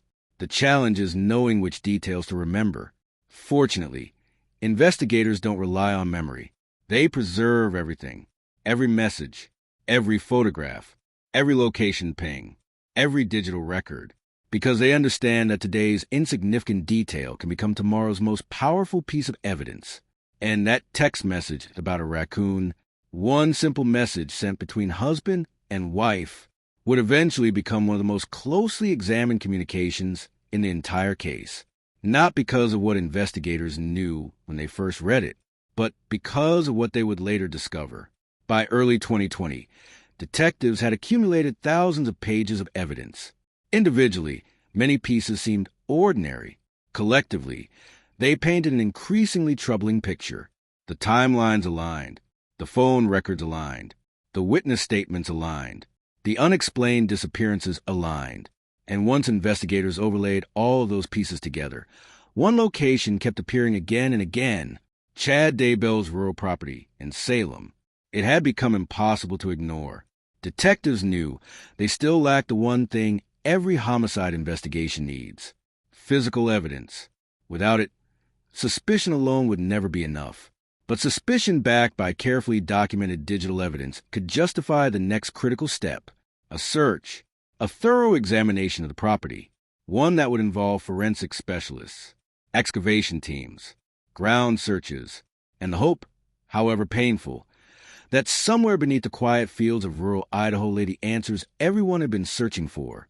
The investigators didn't yet know exactly what they would find, but after months of assembling thousands of seemingly unrelated pieces, they had become convinced of one thing: if the mystery of JJ Vallow and Tylee Ryan was ever going to be solved, the answers were waiting on Chad Daybell's land. And soon, the ground itself would begin to tell its story. As investigators searched desperately for JJ Vallow and Tylee Ryan, another tragedy quietly returned to the center of the investigation: the death of Tammy Daybell. Only weeks earlier, Tammy's passing had appeared to be a heartbreaking but natural loss. A 49-year-old wife, mother, educator, and librarian had reportedly died unexpectedly in her sleep. Friends mourned. Family members grieved. Co-workers struggled to understand what had happened. Life, they assumed, had simply dealt an unimaginably cruel hand. At least, that was the story everyone believed. But as detectives dug deeper into the disappearance of two children, they found themselves asking an uncomfortable question. What if Tammy's death wasn't unrelated? What if it wasn't an isolated tragedy at all? What if it was another piece of the same puzzle? It was a possibility investigators could no longer ignore. When Tammy died in October 2019, the circumstances initially appeared straightforward. According to Chad Daybell, his wife had become ill during the night. He told authorities she had been coughing. He said she had vomited. He described a woman whose health had been declining. Based largely on those initial accounts and the information available at the time, her death was certified as resulting from natural causes. The process moved quickly. No criminal investigation followed. No immediate signs suggested foul play. Her family laid her to rest. Friends gathered to remember her life. Students and co-workers mourned the loss of a beloved educator. For a brief moment, the community believed they understood what had happened. But as weeks passed, something about that explanation became increasingly difficult to reconcile. Not because of new forensic evidence, because of the people who had known Tammy best. Investigators began speaking with friends, neighbors, co-workers, school administrators, church members, the people who had interacted with Tammy almost every day. Again and again, detectives heard remarkably similar descriptions. Tammy wasn't frail. She wasn't bedridden. She wasn't withdrawing from life. She wasn't someone whose health appeared to be rapidly failing. Quite the opposite. People consistently described her as energetic, active, reliable, engaged. The woman they remembered was constantly moving, constantly helping, constantly working. School administrators recalled her exceptional attendance. One principal remembered that Tammy rarely missed work. Co-workers spoke about her commitment to her students and her positive attitude. Friends remembered seeing her participate in fitness activities and community events. She had been making plans, fulfilling responsibilities, living life much the way she always had. Nothing in those conversations resembled the picture that had emerged immediately after her death.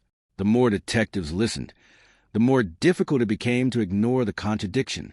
How could so many independent witnesses describe the same healthy, energetic woman, while the official explanation suggested someone whose body had suddenly failed from natural illness? The two versions simply didn't fit together. And when evidence refuses to fit, investigators ask more questions. By December 2019, the investigation into the missing children had expanded dramatically. Multiple law enforcement agencies were now working together. Every potential connection was being examined. Every relationship was being scrutinized. Every unexplained event was being revisited. Nothing was considered too small. Nothing was automatically dismissed. Detectives understood that criminal investigations often require looking backward before moving forward. Sometimes the key to solving today's mystery lies in yesterday's unanswered questions. Tammy's death had become one of those questions. If investigators were going to determine whether it had any connection to the disappearance of JJ and Tylee, they needed more than witness statements. They needed science. That decision led to one of the most difficult moments any family can experience. Authorities sought an independent forensic examination. To make that possible, Tammy's body would have to be exhumed. It was an emotionally painful step. No family wants to revisit a loved one's burial. No community wants to reopen fresh grief. But investigators believed they had reached a point where they could no longer rely solely on the original findings. Too many questions remained unanswered. The only way to answer them was through a comprehensive forensic review.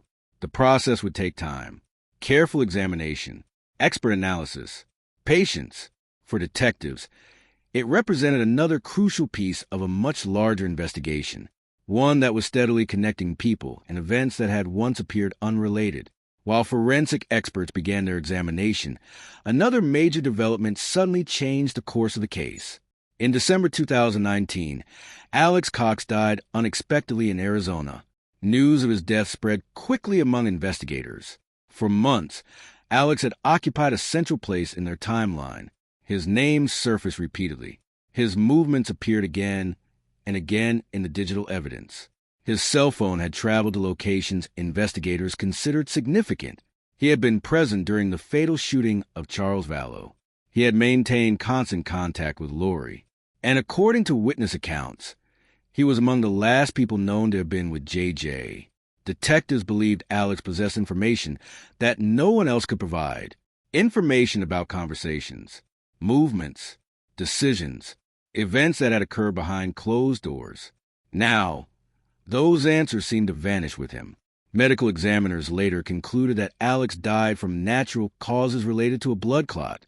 There was no ruling that his death resulted from homicide. Nevertheless, the timing added another layer of complexity to an already extraordinary investigation. One of the investigation's most important figures was suddenly gone. No lengthy interrogation, no courtroom testimony, no opportunity for prosecutors to question him under oath, no chance for families to hear his explanations. If Alex knew the full truth of what had happened, he would never tell it. For investigators, Alex's death created an enormous challenge. Criminal investigations often rely on cooperation from people involved in key events. Sometimes suspects confess. Sometimes witnesses come forward. Sometimes accomplices testify. But none of those possibilities remained available. Instead, detectives found themselves facing silence. Permanent silence. The man who could potentially explain critical moments in the investigation would never answer another question. That reality forced investigators to rethink their strategy. If they couldn't obtain answers from Alex, they would have to let the evidence answer for him. Every text message suddenly became more valuable. Every phone record became more important. Every surveillance image mattered. Every digital location point. Every financial transaction. Every timestamp. Every electronic communication. Nothing could be overlooked, because each piece now carried even greater significance. The investigation would have to reconstruct events without one of the people most directly connected to them. Fortunately, modern investigations are no longer built solely on human testimony. Technology remembers. Phones remember. Computers remember. Financial institutions remember. Vehicles remember. Digital systems record details people often forget. And unlike human memory, those records don't become frightened. They don't change their stories. They don't refuse to answer questions. They simply preserve the truth. By the beginning of 2020, investigators had accepted a difficult reality. The case would not be solved through dramatic confessions. It would not be solved by a single eyewitness. And it would not depend upon one person finally deciding to tell the truth. Instead, it would be solved the slow way, piece by piece, record by record, location by location, message by message. Detectives continue comparing timelines, matching digital evidence against witness interviews, reviewing surveillance footage, analyzing financial records, reconstructing travel histories. Every discovery brought greater clarity. Every new piece reinforced previous findings. And slowly, almost methodically, the evidence continued pointing investigators toward the same conclusion. Somewhere behind the carefully crafted public image, behind the religious language, behind the shifting explanations, a terrible secret remained hidden. The question was no longer whether investigators would uncover it. The question was when, because the evidence was becoming impossible to ignore. And before long, detectives would return to the one place that kept appearing throughout their investigation, the quiet property in Salem, Idaho, the place where digital records, witness timelines, and unanswered questions all seemed to converge. Soon, search warrants would be executed. Forensic teams would arrive, and the investigation would reach the moment everyone had feared, the moment when hope and horror would collide beneath the Idaho soil. By the summer of 2020, investigators had spent months following every lead they could find. They had interviewed witnesses, reviewed thousands of pages of documents, analyzed countless phone records, compared surveillance footage, tracked financial transactions, reconstructed timelines down to the minute. Piece by piece, the evidence had narrowed their focus. Again and again and again, everything seemed to point back to one place, a quiet piece of property in Salem, Idaho, owned by Chad Daybell. From the outside, there was nothing extraordinary about it, a modest rural property surrounded by open fields, the kind of place where neighbors were spread far apart, the kind of place where silence was common, where mornings began with birdsong, where evenings settled into peaceful darkness. It looked like the last place anyone would associate with one of the most disturbing criminal investigations in recent American history. But investigators had reached a point where they could no longer ignore what the evidence was telling them. Digital records, witness statements, phone locations, text messages. Every path seemed to lead there. Now, they intended to find out why. On the morning of June 9th, 2020, multiple law enforcement agencies assembled outside the property. Investigators from the FBI, the Rexburg Police Department, the Fremont County Sheriff's Office, forensic specialists, evidence technicians, search personnel. Each arrived knowing the significance of the day. Search warrants had been authorized. This would not be a quick walk through the property. It would be a meticulous forensic examination. Every inch of the land would be treated as potential evidence. Every movement carefully documented. Every discovery photographed. Every item cataloged. No shortcuts. No assumptions. Only facts. Even then, no one knew exactly what they would find. There was still a small part of every investigator that hoped the evidence had somehow led them in the wrong direction, that perhaps the children had been moved elsewhere, that perhaps there was still an explanation no one had considered. Experienced detectives learned never to lose hope too early, but they also learned to prepare for the worst. As the search began, a heavy silence settled over the property. The atmosphere was noticeably different from ordinary police activity. Everyone understood the stakes. If the children were there, this case would change forever. Investigators did not search the property randomly. Months of analysis had already narrowed their attention to specific locations. Phone records had revealed repeated visits. Witness timelines aligned with those visits. Digital evidence had established patterns that investigators believed were too significant to ignore. Instead of scattering across the property, search teams concentrated on carefully selected areas. Every shovel of dirt was removed slowly, measured, documented. The work demanded patience. Forensic excavations are unlike ordinary digging. Every layer of soil can contain evidence. Every object must be examined before being disturbed.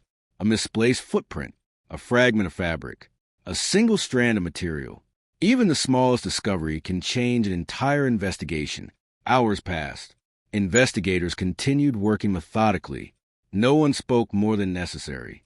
Every person present understood that the next few moments could determine the future of the entire case. Then, everything changed. During the excavation, investigators located what appeared to be human remains. Work immediately stopped. The area was secured. Forensic specialists carefully documented the scene before continuing. The discovery confirmed every investigator's deepest fear. This was no longer a search for missing children. It had become a homicide investigation. As additional forensic work continued, another set of human remains was located elsewhere on the property. The realization was devastating. There weren't simply human remains on Chad Daybell's land. There appeared to be two separate victims. The careful work of identification would take time. Forensic scientists would rely on scientific analysis to determine exactly who had been found. Families were notified that investigators had made significant discoveries, but they still had to endure the agonizing wait for official confirmation. Hope had sustained them for months. Even when logic suggested otherwise, they had continued hoping. Now, that hope was fading. In the days that followed, forensic testing confirmed what everyone had feared. One set of remains belonged to 7-year-old JJ Vallow, the little boy whose grandmother had refused to stop searching, the child whose smile had appeared on missing person posters across the country, the boy who had loved routines, who loved being around people who cared for him, who deserved a childhood filled with safety. Instead, his life had ended far too soon. The second set of remains belonged to 16-year-old Tylee Ryan, the protective older sister, the teenager with dreams still waiting to be lived, the young woman who had stood beside her little brother through years of family upheaval. She, too, had been found on the same property. For months, investigators had searched for two missing children. Now they were preparing to prosecute the people responsible for taking their lives. For Kay Woodcock, the confirmation brought unimaginable heartbreak. The questions that had haunted her for months finally had answers. But they were answers no grandmother ever wants to receive. She had hoped to embrace JJ again. Instead, she was preparing to bury him. Other members of the family experienced the same crushing reality. Months of uncertainty had ended, but certainty brought its own kind of pain. The possibility of reunion had been replaced by grief. Permanent, irreversible. The discoveries transformed the investigation almost instantly. Everything changed. The case was no longer centered on locating two missing children. Now investigators had physical evidence. Now they had a crime scene. Now prosecutors could begin assembling homicide charges, supported not only by digital records, but by forensic evidence recovered from Chad Daybell's own property. The significance of that location could not be overstated. For months, investigators had painstakingly built a timeline. Phone records, text messages, witness interviews. Every piece had pointed toward this land. Now the physical evidence had caught up with the digital evidence. The puzzle pieces finally connected. What had once appeared to be isolated clues suddenly formed one coherent picture. The investigators' instincts had been correct. They had been looking in exactly the right place. While forensic teams continued processing the property, events moved quickly. Law enforcement officers approached Chad Daybell. There was no dramatic confrontation, no lengthy chase, no public spectacle. After months of investigation, the evidence had reached a point where detectives believed immediate action was necessary. That same day, June 9, 2020, Chad Daybell was taken into custody. Television cameras captured the moment from a distance. News spread rapidly across the country. The man who had spent years presenting himself as a quiet religious author was now under arrest in one of America's most shocking homicide investigations. For many people following the case, the arrest represented the first real sense that justice might eventually be possible. But investigators understood something important. An arrest is not a conviction. The hardest work still lay ahead. Everything they had uncovered would now have to withstand scrutiny inside a courtroom. Every piece of evidence, every forensic report, every digital record, every witness, every timeline. Prosecutors would need to prove their case beyond a reasonable doubt. And there was still another crucial question investigators needed answered. How had Tammy Daybell died? Because while the children's remains had now been found, the forensic examination of Tammy's death was also nearing completion, and the conclusions reached by medical experts would dramatically reshape the entire case. What had once been considered a natural death was about to be viewed in a very different light. By the time Chad Daybell was taken into custody, investigators had spent nearly 7 months assembling one of the most complex criminal cases Idaho had ever seen. They hadn't solved it through a confession.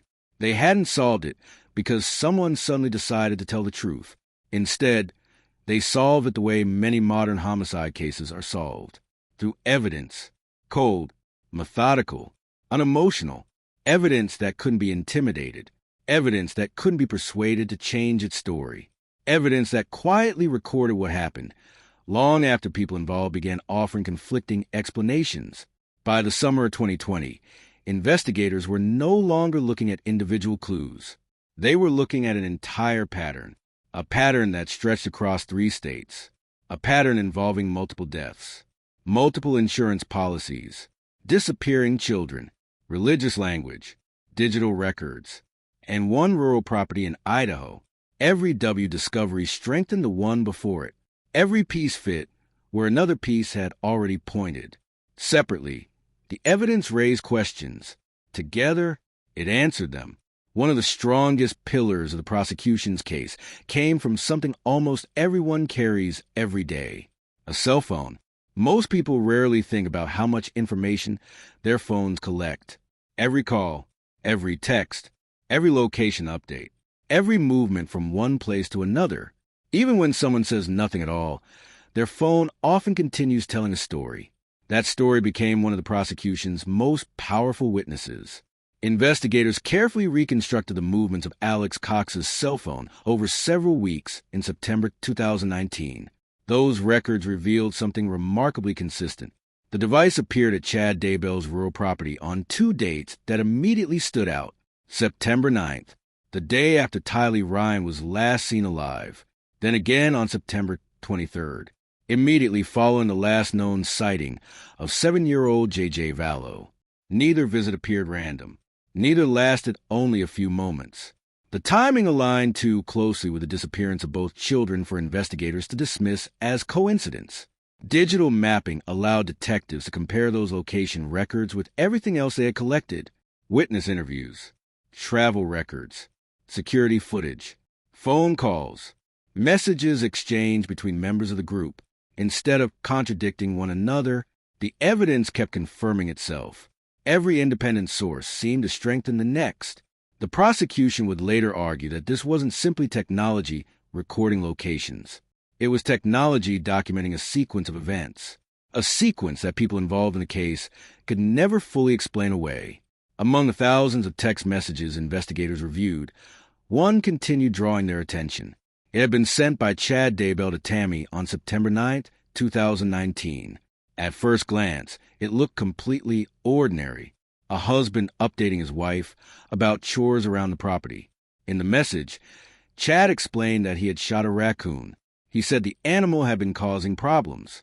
He also mentioned burying it near the family's pet cemetery. Had investigators encountered that message before the search of the property, it probably would have seemed insignificant. People living on rural land often deal with nuisance animals. They bury pets. They perform outdoor work. Nothing about the words themselves immediately suggested criminal activity. But evidence is rarely evaluated in isolation. Investigators compare one fact against another, then another, and another. Months later, after search teams excavated the property, the meaning of that text changed dramatically. The area Chad had referenced in his message suddenly became one of the most significant locations in the entire investigation. The pet cemetery was no longer simply a place where family animals had been buried. It had become part of a homicide investigation. For prosecutors, the timing proved especially important. The text had been sent within minutes of Alex Cox leaving Chad's property. To them, that wasn't an innocent coincidence. They argued it showed an effort to establish a seemingly harmless explanation for activity that had occurred on the property that day. A simple message, sent in ordinary language. Yet, when viewed alongside the physical evidence uncovered months later, prosecutors believed it demonstrated something far more significant: preparation, awareness, and an attempt to create an innocent narrative before anyone had reason to ask questions. It became one of those rare pieces of evidence that juries often remember long after trials have ended, not because the words themselves were dramatic, but because of everything investigators later discovered around them. While detectives continued organizing digital evidence, forensic specialists were completing another critical part of the investigation: the independent examination of Tammy Daybell. Her death had initially been accepted as natural. The original investigation had been brief. Authorities had relied largely on the circumstances presented to them at the time, but the disappearance of 2 children changed everything. Investigators could no longer treat Tammy's death as an isolated event. Too many connections had begun emerging. Too many timelines overlapped. Too many questions remained unanswered. The forensic examination became an opportunity to evaluate the evidence without assumptions, without relying on anyone's personal account. Medical experts focused solely on the physical findings. Their responsibility wasn't to determine guilt. Their responsibility was to determine what the evidence showed. As their work progressed, important differences began to emerge between the original assessment and the later forensic findings. Those differences were significant enough that prosecutors concluded Tammy's death should no longer be viewed as resulting from natural causes. Instead, they alleged that she had been the victim of homicide. That conclusion dramatically expanded the scope of the case. Investigators were no longer examining only the deaths of 2 children.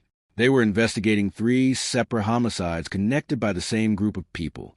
3 victims, 3 families forever changed, and one increasingly consistent pattern. One of the most persuasive aspects of the prosecution's presentation wasn't any single piece of evidence. It was how every piece supported the others. Cell phone records placed key individuals at specific locations. Witness testimony established timelines. Financial documents revealed potential motives. Insurance records showed who stood to benefit after certain deaths. Electronic communications demonstrated ongoing contact between those involved. Property searches produced physical evidence. Forensic examinations challenged earlier assumptions. Standing alone, each item might have raised only suspicion. Together, they formed something much stronger. Prosecutors argued that what investigators were seeing wasn't a series of unrelated tragedies. It wasn't a coincidence. It wasn't bad luck. It was coordination, a sequence of events that appeared increasingly deliberate. They pointed to the timing of the deaths, the rapid changes in relationships, the movement of money, the misleading statements given to investigators, the repeated attempts to explain away suspicious circumstances. Each new event seemed designed to make the previous one appear ordinary, until all of them were viewed together. Then the ordinary disappeared. What remained was a pattern that prosecutors believed reflected careful planning. Although the case was driven primarily by the murders themselves, investigators also examined financial records to better understand possible motives. Those records revealed that significant insurance benefits became available following Tammy Daybell's death. According to prosecutors, Chad was a named beneficiary of a substantial life insurance policy. At the same time, investigators found evidence that Social Security benefits connected to the children continued to be collected after they had disappeared. Financial gain, prosecutors argued, was not the sole motive, but it was an important one. The money added another layer to the case, one that jurors could easily understand. The prosecution maintained that religious beliefs alone did not explain everything. Money, freedom from existing relationships, a new life together. Those motives, they argued, operated alongside the unusual spiritual beliefs Chad and Lori had developed. Taken together, prosecutors believe they painted a clearer picture of why multiple people had died within such a short period. By the time prosecutors finalized their case, they were no longer asking jurors to believe one witness over another. They weren't relying on a dramatic confession. They weren't asking anyone to speculate. Instead, they invited jurors to look at the evidence as one complete story. The phones, the timelines, the financial records, the property, the text messages, the forensic examinations, the changing explanations, the behavior after the children disappeared. Each piece supported the next, like links in a chain. Remove one, the case still stood. Remove another, the remaining evidence still pointed in the same direction. That strength will become one of the defining characteristics of the prosecution's presentation during trial. Because although many of the people involved refused to tell investigators what had happened, the evidence never stopped speaking.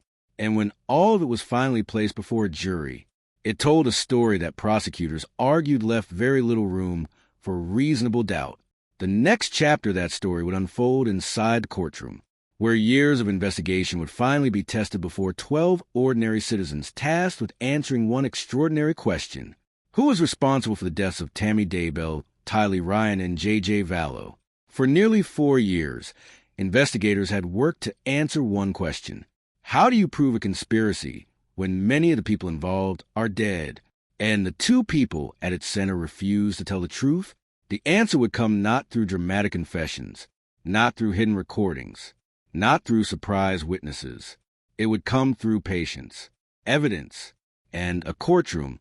By the time the first trial began, the investigation had produced thousands of pages of documents, hundreds of pieces of physical evidence, weeks of forensic analysis, countless interviews, cell phone records, financial documents, autopsy findings, digital communications.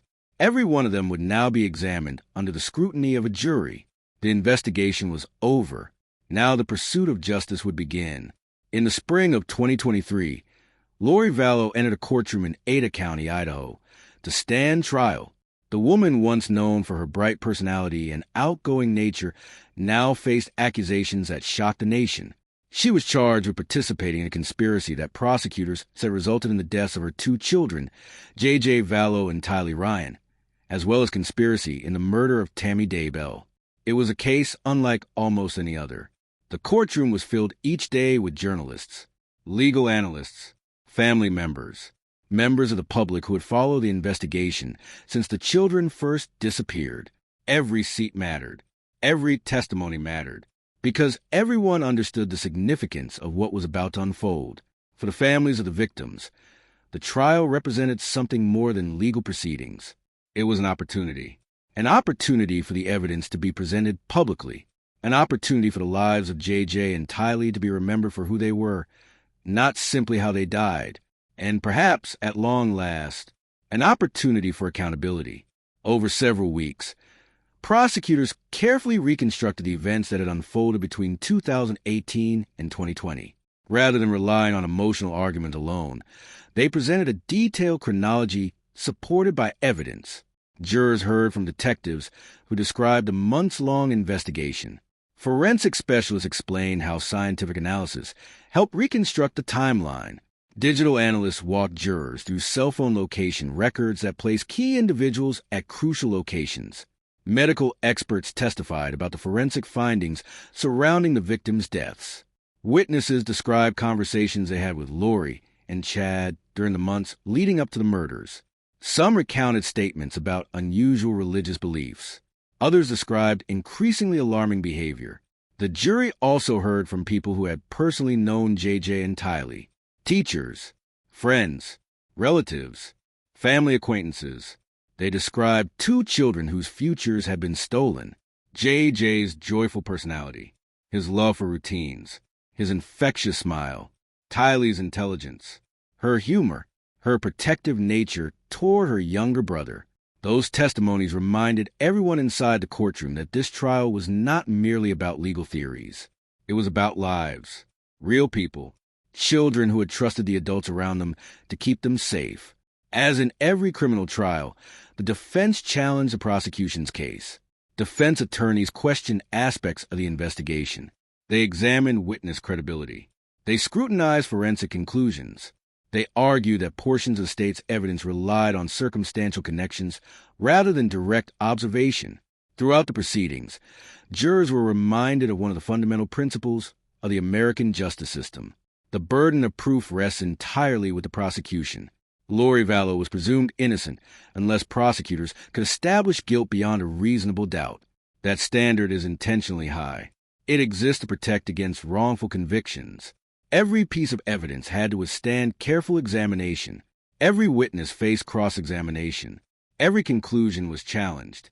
The jury listened, took notes, watched carefully. Weeks passed. Then came closing arguments. Prosecutors urged jurors to view the evidence as one complete picture. They argued that no single fact stood alone. The timelines, the phone records, the financial evidence, the witness testimony, the recovery of the children's remains. Taken together, prosecutors argued the evidence established Lori's active participation in conspiracy. The defense urged jurors to find reasonable doubt.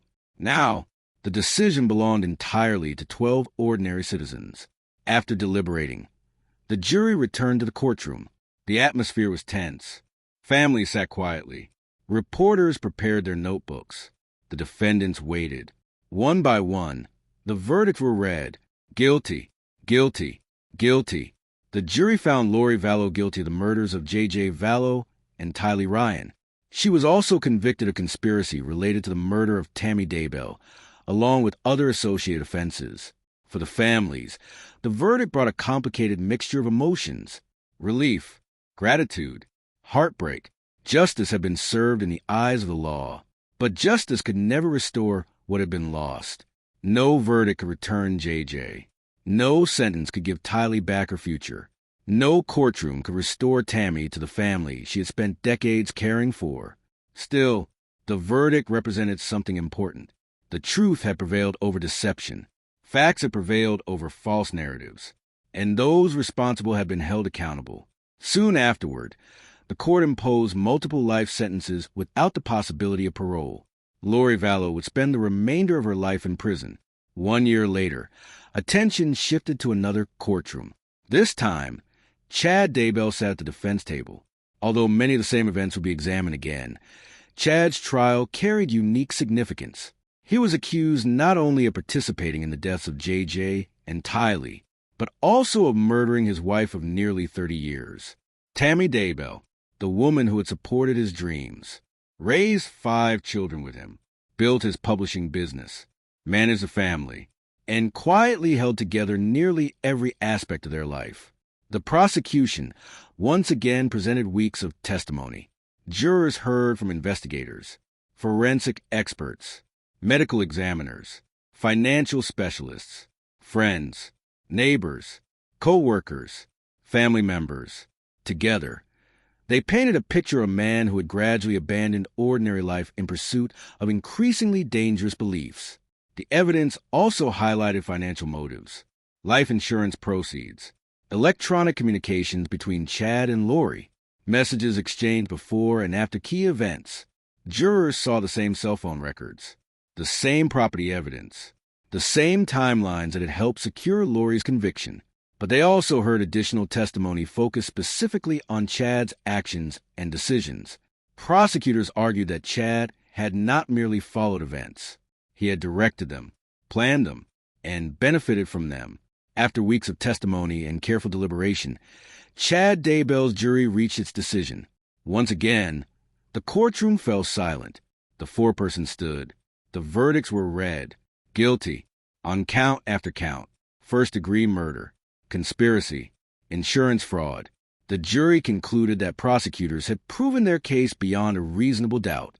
But Chad's trial was not yet over. Unlike Lori's case, prosecutors had sought the death penalty. That required a separate sentencing phase. Jurors heard additional evidence. They weighed aggravating factors. They considered the nature of the crimes, the number of victims, the planning involved, the impact on surviving family members. After careful deliberation, the jury reached its recommendation.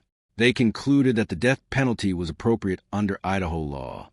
The judge formally imposed that sentence. For Chad Daybell, the man who had once written novels about the end of the world, the legal process had reached its own final chapter. He was sentenced to death. Although the trials resulted in convictions, the legal process did not end there. Under American law, defendants sentenced to lengthy prison terms or death have the right to appeal their convictions. Those appeals examine whether legal errors occurred during the investigation or trial. They do not automatically determine innocence or guilt. Instead, appellate courts review whether the proceedings complied with constitutional and legal standards. As of today, Chad Daybell remains on death row while his case proceeds through the appellate process. Lori Vallow continues serving multiple life sentences without the possibility of parole for the Idaho convictions. She has also received additional convictions and sentences in Arizona related to separate conspiracies connected to the deaths of Charles Vallow and the attempted killing of Brandon Boudreaux. For the families, however, appeals change very little. Every hearing, every motion, every court filing reopens painful memories. The legal system may continue for years, but the loss remains permanent because behind every document filed in court, behind every exhibit introduced into evidence, behind every guilty verdict, are three people whose lives should never have ended the way they did. Tammy Daybell, a devoted wife, mother, educator, and librarian. Tylee Ryan, a bright young woman whose future was filled with possibility. JJ Vallow, a joyful little boy whose smile became the face of a nationwide search. The verdicts brought justice, but they could never erase the unimaginable cost that justice came too late to prevent. When people remember notorious criminal cases, they often remember the names of those who committed them, the headlines, the mugshots, the courtroom drama, the shocking details, the documentaries, the podcasts, the endless debates. Over time, the perpetrators become infamous. Meanwhile, the victims risk becoming little more than names attached to a case file. But this story was never truly about Chad Daybell, nor was it ultimately about Lori Vallow. It was about the lives they shattered, the futures they erased, the families they left behind. Behind every piece of evidence presented in court, behind every photograph displayed before a jury, behind every forensic report, there were real people. People with birthdays, favorite foods, private jokes, dreams they never got the chance to fulfill, families who expected to watch them grow older. Instead, they were left visiting cemeteries. Long before the world associated Tammy Daybell's name with a criminal trial, she was known for something entirely different: kindness, dependability, service. She spent decades building a life centered around helping other people. As an educator, she believed that learning could change lives. Students remembered a patient teacher, encouraging, someone who genuinely enjoyed seeing children discover something new. She didn't teach because it was simply a job. She taught because she cared. Books were never just books to Tammy. They were doors into imagination, into history, into understanding. Anyone who knew her understood that reading wasn't simply one of her hobbies. It was woven into her identity. That love had started in childhood when she created her own little lending library for her siblings. It followed her into adulthood, into classrooms, into libraries, into her own home. She believed knowledge mattered. She believed children mattered. And she quietly spent decades proving both. Outside of school, Tammy devoted herself just as completely to her family. She remembered birthdays without needing reminders. She organized holiday gatherings. She planned family activities. She made ordinary days feel meaningful. Friends often describe her as the kind of person who noticed when someone else was struggling. If someone needed encouragement, Tammy offered it. If someone needed help moving, she showed up. If someone was grieving, she found a way to comfort them.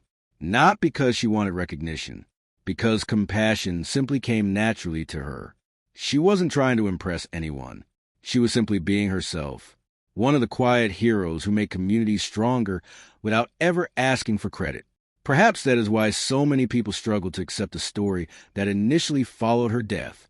Nothing about it matched the woman they knew, the energetic librarian, the devoted mother, the woman who rarely missed work, the woman who cared for animals before sunrise and still found time to care for everyone else.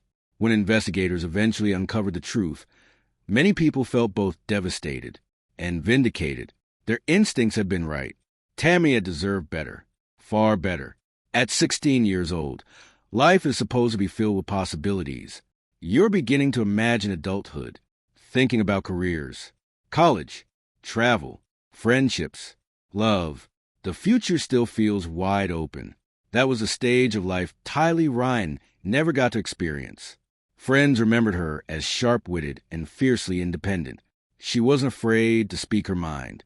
She could be sarcastic, funny, observant. She possessed the kind of personality that made people remember conversations with her long after they ended. Like many teenagers, she was still discovering who she wanted to become. She had opinions, dreams, questions about the future. She wasn't finished becoming herself. One quality surfaced repeatedly whenever people spoke about Tylee: her devotion to JJ. Although she was only a teenager herself, many people noticed how naturally she looked after her younger brother. She understood his routines. She watched over him. She helped him feel safe. She was more than a sister. Often, she became another protector in his life. Looking back now, that instinct feels especially heartbreaking because despite her efforts, there were dangers no 16-year-old could stop. She should never have carried that responsibility. She should have protected herself. Instead, her future ended before adulthood had even begun. No graduation, no career, no chance to build a family of her own. Just unanswered dreams. Forever frozen at 16, JJ's story is perhaps the hardest for many people to hear because he was only 7 years old. His world was still wonderfully simple. Favorite toys, favorite pajamas, family hugs, school, laughter, the excitement of small adventures that adults often overlook. JJ had been diagnosed with autism.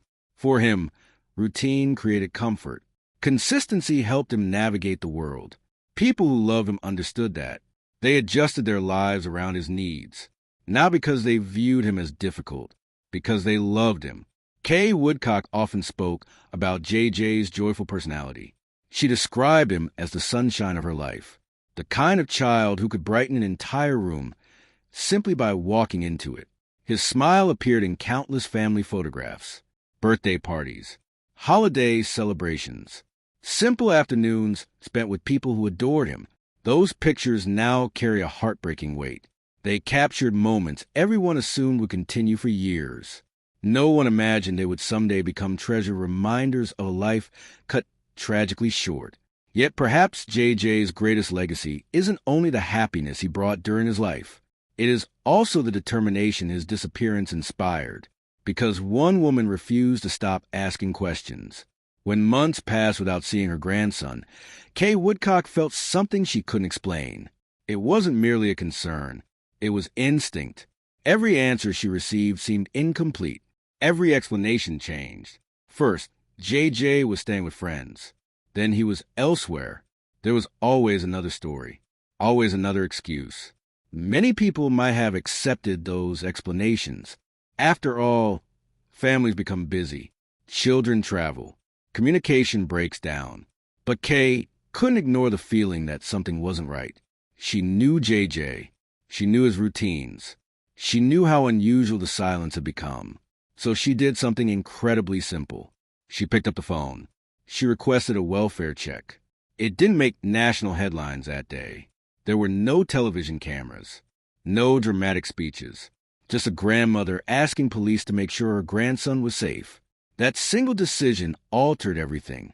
When officers couldn't verify Lori's explanation, the lies began unraveling. One contradiction led to another. Soon, investigators realized JJ wasn't merely unavailable. He was missing. Then they realized Tylee had disappeared as well. From there, the investigation expanded into one of the most closely watched criminal cases in America. It's impossible to know how events might have unfolded had Kay remained silent. Perhaps investigators would still have discovered the truth. Perhaps they wouldn't have. But history records one undeniable fact. Her persistence forced people to start asking the right questions. She became the voice JJ no longer had. A grandmother's love refused to accept convenient answers. And because she refused, the truth eventually surfaced. Criminal trials eventually end. Appeals are eventually decided. News cameras move on. The public begins following other stories. Families don't have that luxury. For them, grief doesn't conclude when a verdict is announced. It simply changes. Birthdays still arrive. Holidays are still coming. Graduations happen. Weddings take place. New children are born. Life continues moving forward. But every milestone carries a space where someone should have been. Tammy's children must celebrate family occasions without the mother who held their family together. JJ's relatives imagine the young man he might have become. Tylee's loved ones wonder about the life she never had the opportunity to live. Those questions never truly disappear. They simply become part of everyday life. Perhaps that is the greatest tragedy of all. Not only that, 3 innocent people lost their lives, but countless others were left carrying the weight of that loss forever. The court delivered justice. The investigation uncovered the truth. The evidence exposed the lies. But none of those victories could restore what was taken, because the true cost of this case cannot be measured by prison sentences or courtroom verdicts. It is measured in empty chairs at family dinners, unopened birthday presents, graduations that never happened, children who never became adults, and a grandmother whose simple act of refusing to stop looking ensured that the world would never forget JJ, Tylee, and Tammy, not merely as victims of a terrible crime, but as people whose lives mattered long before their names ever appeared in the headlines. When the Daybell investigation first captured national attention, many people focused on the mystery. Where were the children? Why had they vanished? How could so many deaths occur within such a short period of time? Those questions dominated headlines for months. But by the time the trials concluded, investigators had answered many of them, not through dramatic confessions or chance discoveries, but through the careful work of modern criminal investigation. No single witness solved the case. No hidden recording suddenly revealed the truth. Instead, the investigation became a remarkable demonstration of how hundreds of seemingly unrelated facts can come together to reveal a complete picture. Witness testimony, cell phone location data, financial records, electronic communications, surveillance footage, search warrants, forensic examinations, autopsy findings, property searches. Every piece, standing alone, told only part of the story. Together, they became impossible to ignore. The phones established movements. The financial records revealed motives. The forensic evidence challenged false narratives. The text messages exposed attempts to create innocent explanations. The search of Chad Daybell's property connected the digital evidence to physical reality. Each discovery strengthened the next. Each fact confirmed another. By the time the evidence reached the courtroom, prosecutors were not asking jurors to believe a single witness over another. They were asking them to examine an entire chain of evidence, a chain that, link by link, formed one consistent account of what had happened. It was painstaking work, the kind of work that rarely makes dramatic headlines. Investigators spent months reviewing records that most people would never have the patience to examine. Thousands of phone records, thousands of text messages, financial transactions, hours of interviews, digital timelines reconstructed minute by minute, crime scene analysis, forensic laboratory testing. It serves as a reminder that justice is often built quietly, not through one extraordinary breakthrough, but through hundreds of ordinary details that refuse to disappear. The legal proceedings have now largely reached their conclusion. Lori Vallow was convicted in Idaho of murdering her children, JJ Vallow and Tylee Ryan, and conspiring in the murder of Tammy Daybell. She was sentenced to multiple life terms without the possibility of parole. She was later convicted in Arizona in separate cases involving conspiracy to murder Charles Vallow and conspiracy connected to the attempted killing of Brandon Boudreaux, resulting in additional consecutive sentences.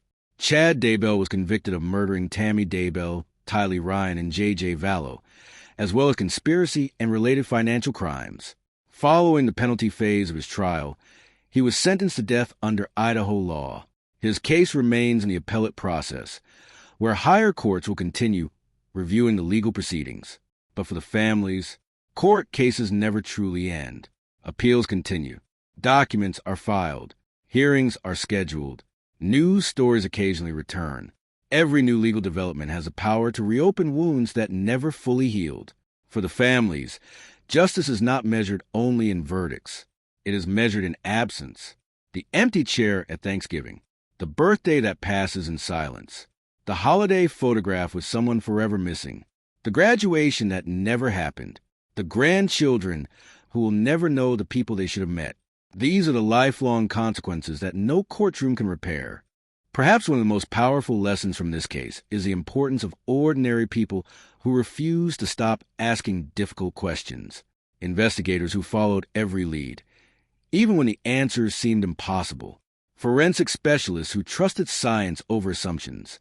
Prosecutors who patiently assembled thousands of individual pieces of evidence into a coherent narrative. And one grandmother, Kay Woodcock. She wasn't a detective. She wasn't a lawyer. She wasn't a forensic scientist. She was simply a grandmother who knew something wasn't right. She refused to accept vague explanations. She refused to ignore her instincts. She refused to stop searching for the little boy she loved. That single welfare check request became the spark that uncovered one of the most disturbing criminal conspiracies in modern American history. It's a powerful reminder that persistence matters, questions matter, and sometimes the courage to keep asking them changes everything. This case also forces us to confront uncomfortable truths. It reminds us that evil does not always arrive looking obvious. Sometimes it wears the face of familiarity. Sometimes it exists behind closed doors. Sometimes it hides behind respectability. Sometimes it speaks the language of faith while abandoning the values faith is meant to protect. The tragedy of this case was not religion itself. Millions of people draw compassion, hope, and purpose from their beliefs every day. Rather, prosecutors argue that Chad Daybell and Lori Vallow manipulated religious language to justify acts that violated the very principles they claimed to uphold. Beliefs became distorted. Questions became unwelcome. Loyalty replaced accountability. And ordinary human lives were reduced to obstacles. History has shown time and again that whenever any ideology convinces people that certain lives matter less than others, terrible things can follow. That lesson reaches far beyond the single case. But perhaps the most important lesson has nothing to do with investigations or courtrooms. It has everything to do with memory. True crime tends to immortalize those who commit horrific acts. Books are written about them. Documentaries analyze them. Their names become infamous. The victims often receive only a fraction of that attention. We should resist that, because this story was never really about the people who destroyed lives. It was about the lives that deserve to continue. Tammy Daybell, a devoted mother, a loving wife, an educator, a librarian, a woman who spent decades helping children discover the joy of reading. Someone who quietly carried her family through countless ordinary days without ever asking for recognition. Tylee Ryan, a bright, funny, fiercely loyal 16-year-old with an entire future waiting for her. A protective older sister who looked after JJ with maturity well beyond her years. A young woman whose greatest adventures should have still been ahead of her. JJ Vallow, a joyful little boy with an unforgettable smile. A child whose autism never defined him in the eyes of those who loved him. To them, he was simply JJ. Curious, affectionate, energetic. A grandson who filled his grandmother's life with happiness. A little boy who deserved the chance to grow into the man he never had the opportunity to become. They were more than victims. They were people. People who laughed, who dreamed, who I loved, who were deeply loved in return. And that is how they deserve to be remembered. If there is any light to be found in this heartbreaking story, perhaps it lies in what survived. The truth survived, despite deception, despite lies, despite attempts to conceal evidence, despite the passage of time. The truth endured. It survived because investigators refused to give up, because family members refused to stop asking questions, because science spoke when witnesses could not, because evidence remembered what people tried to forget. Justice came far too late for Tammy, far too late for Tylee, far too late for JJ. But it came, and with it came something equally important, the assurance that their lives would not simply disappear into silence. They mattered. They still matter. And as long as their stories continue to be told with honesty, dignity, and compassion, they will be remembered for far more than the tragedy that ended their lives. They will be remembered for the love they gave, the lives they touched, the people who never stopped fighting for them, because, in the end, that is where every true crime story should return, not to those who committed the crimes, not to the notoriety, not to the spectacle, but to the people whose lives mattered most. Tammy Daybell, Tylee Ryan, JJ Vallow, may they always be remembered not for how they died, but for how they lived.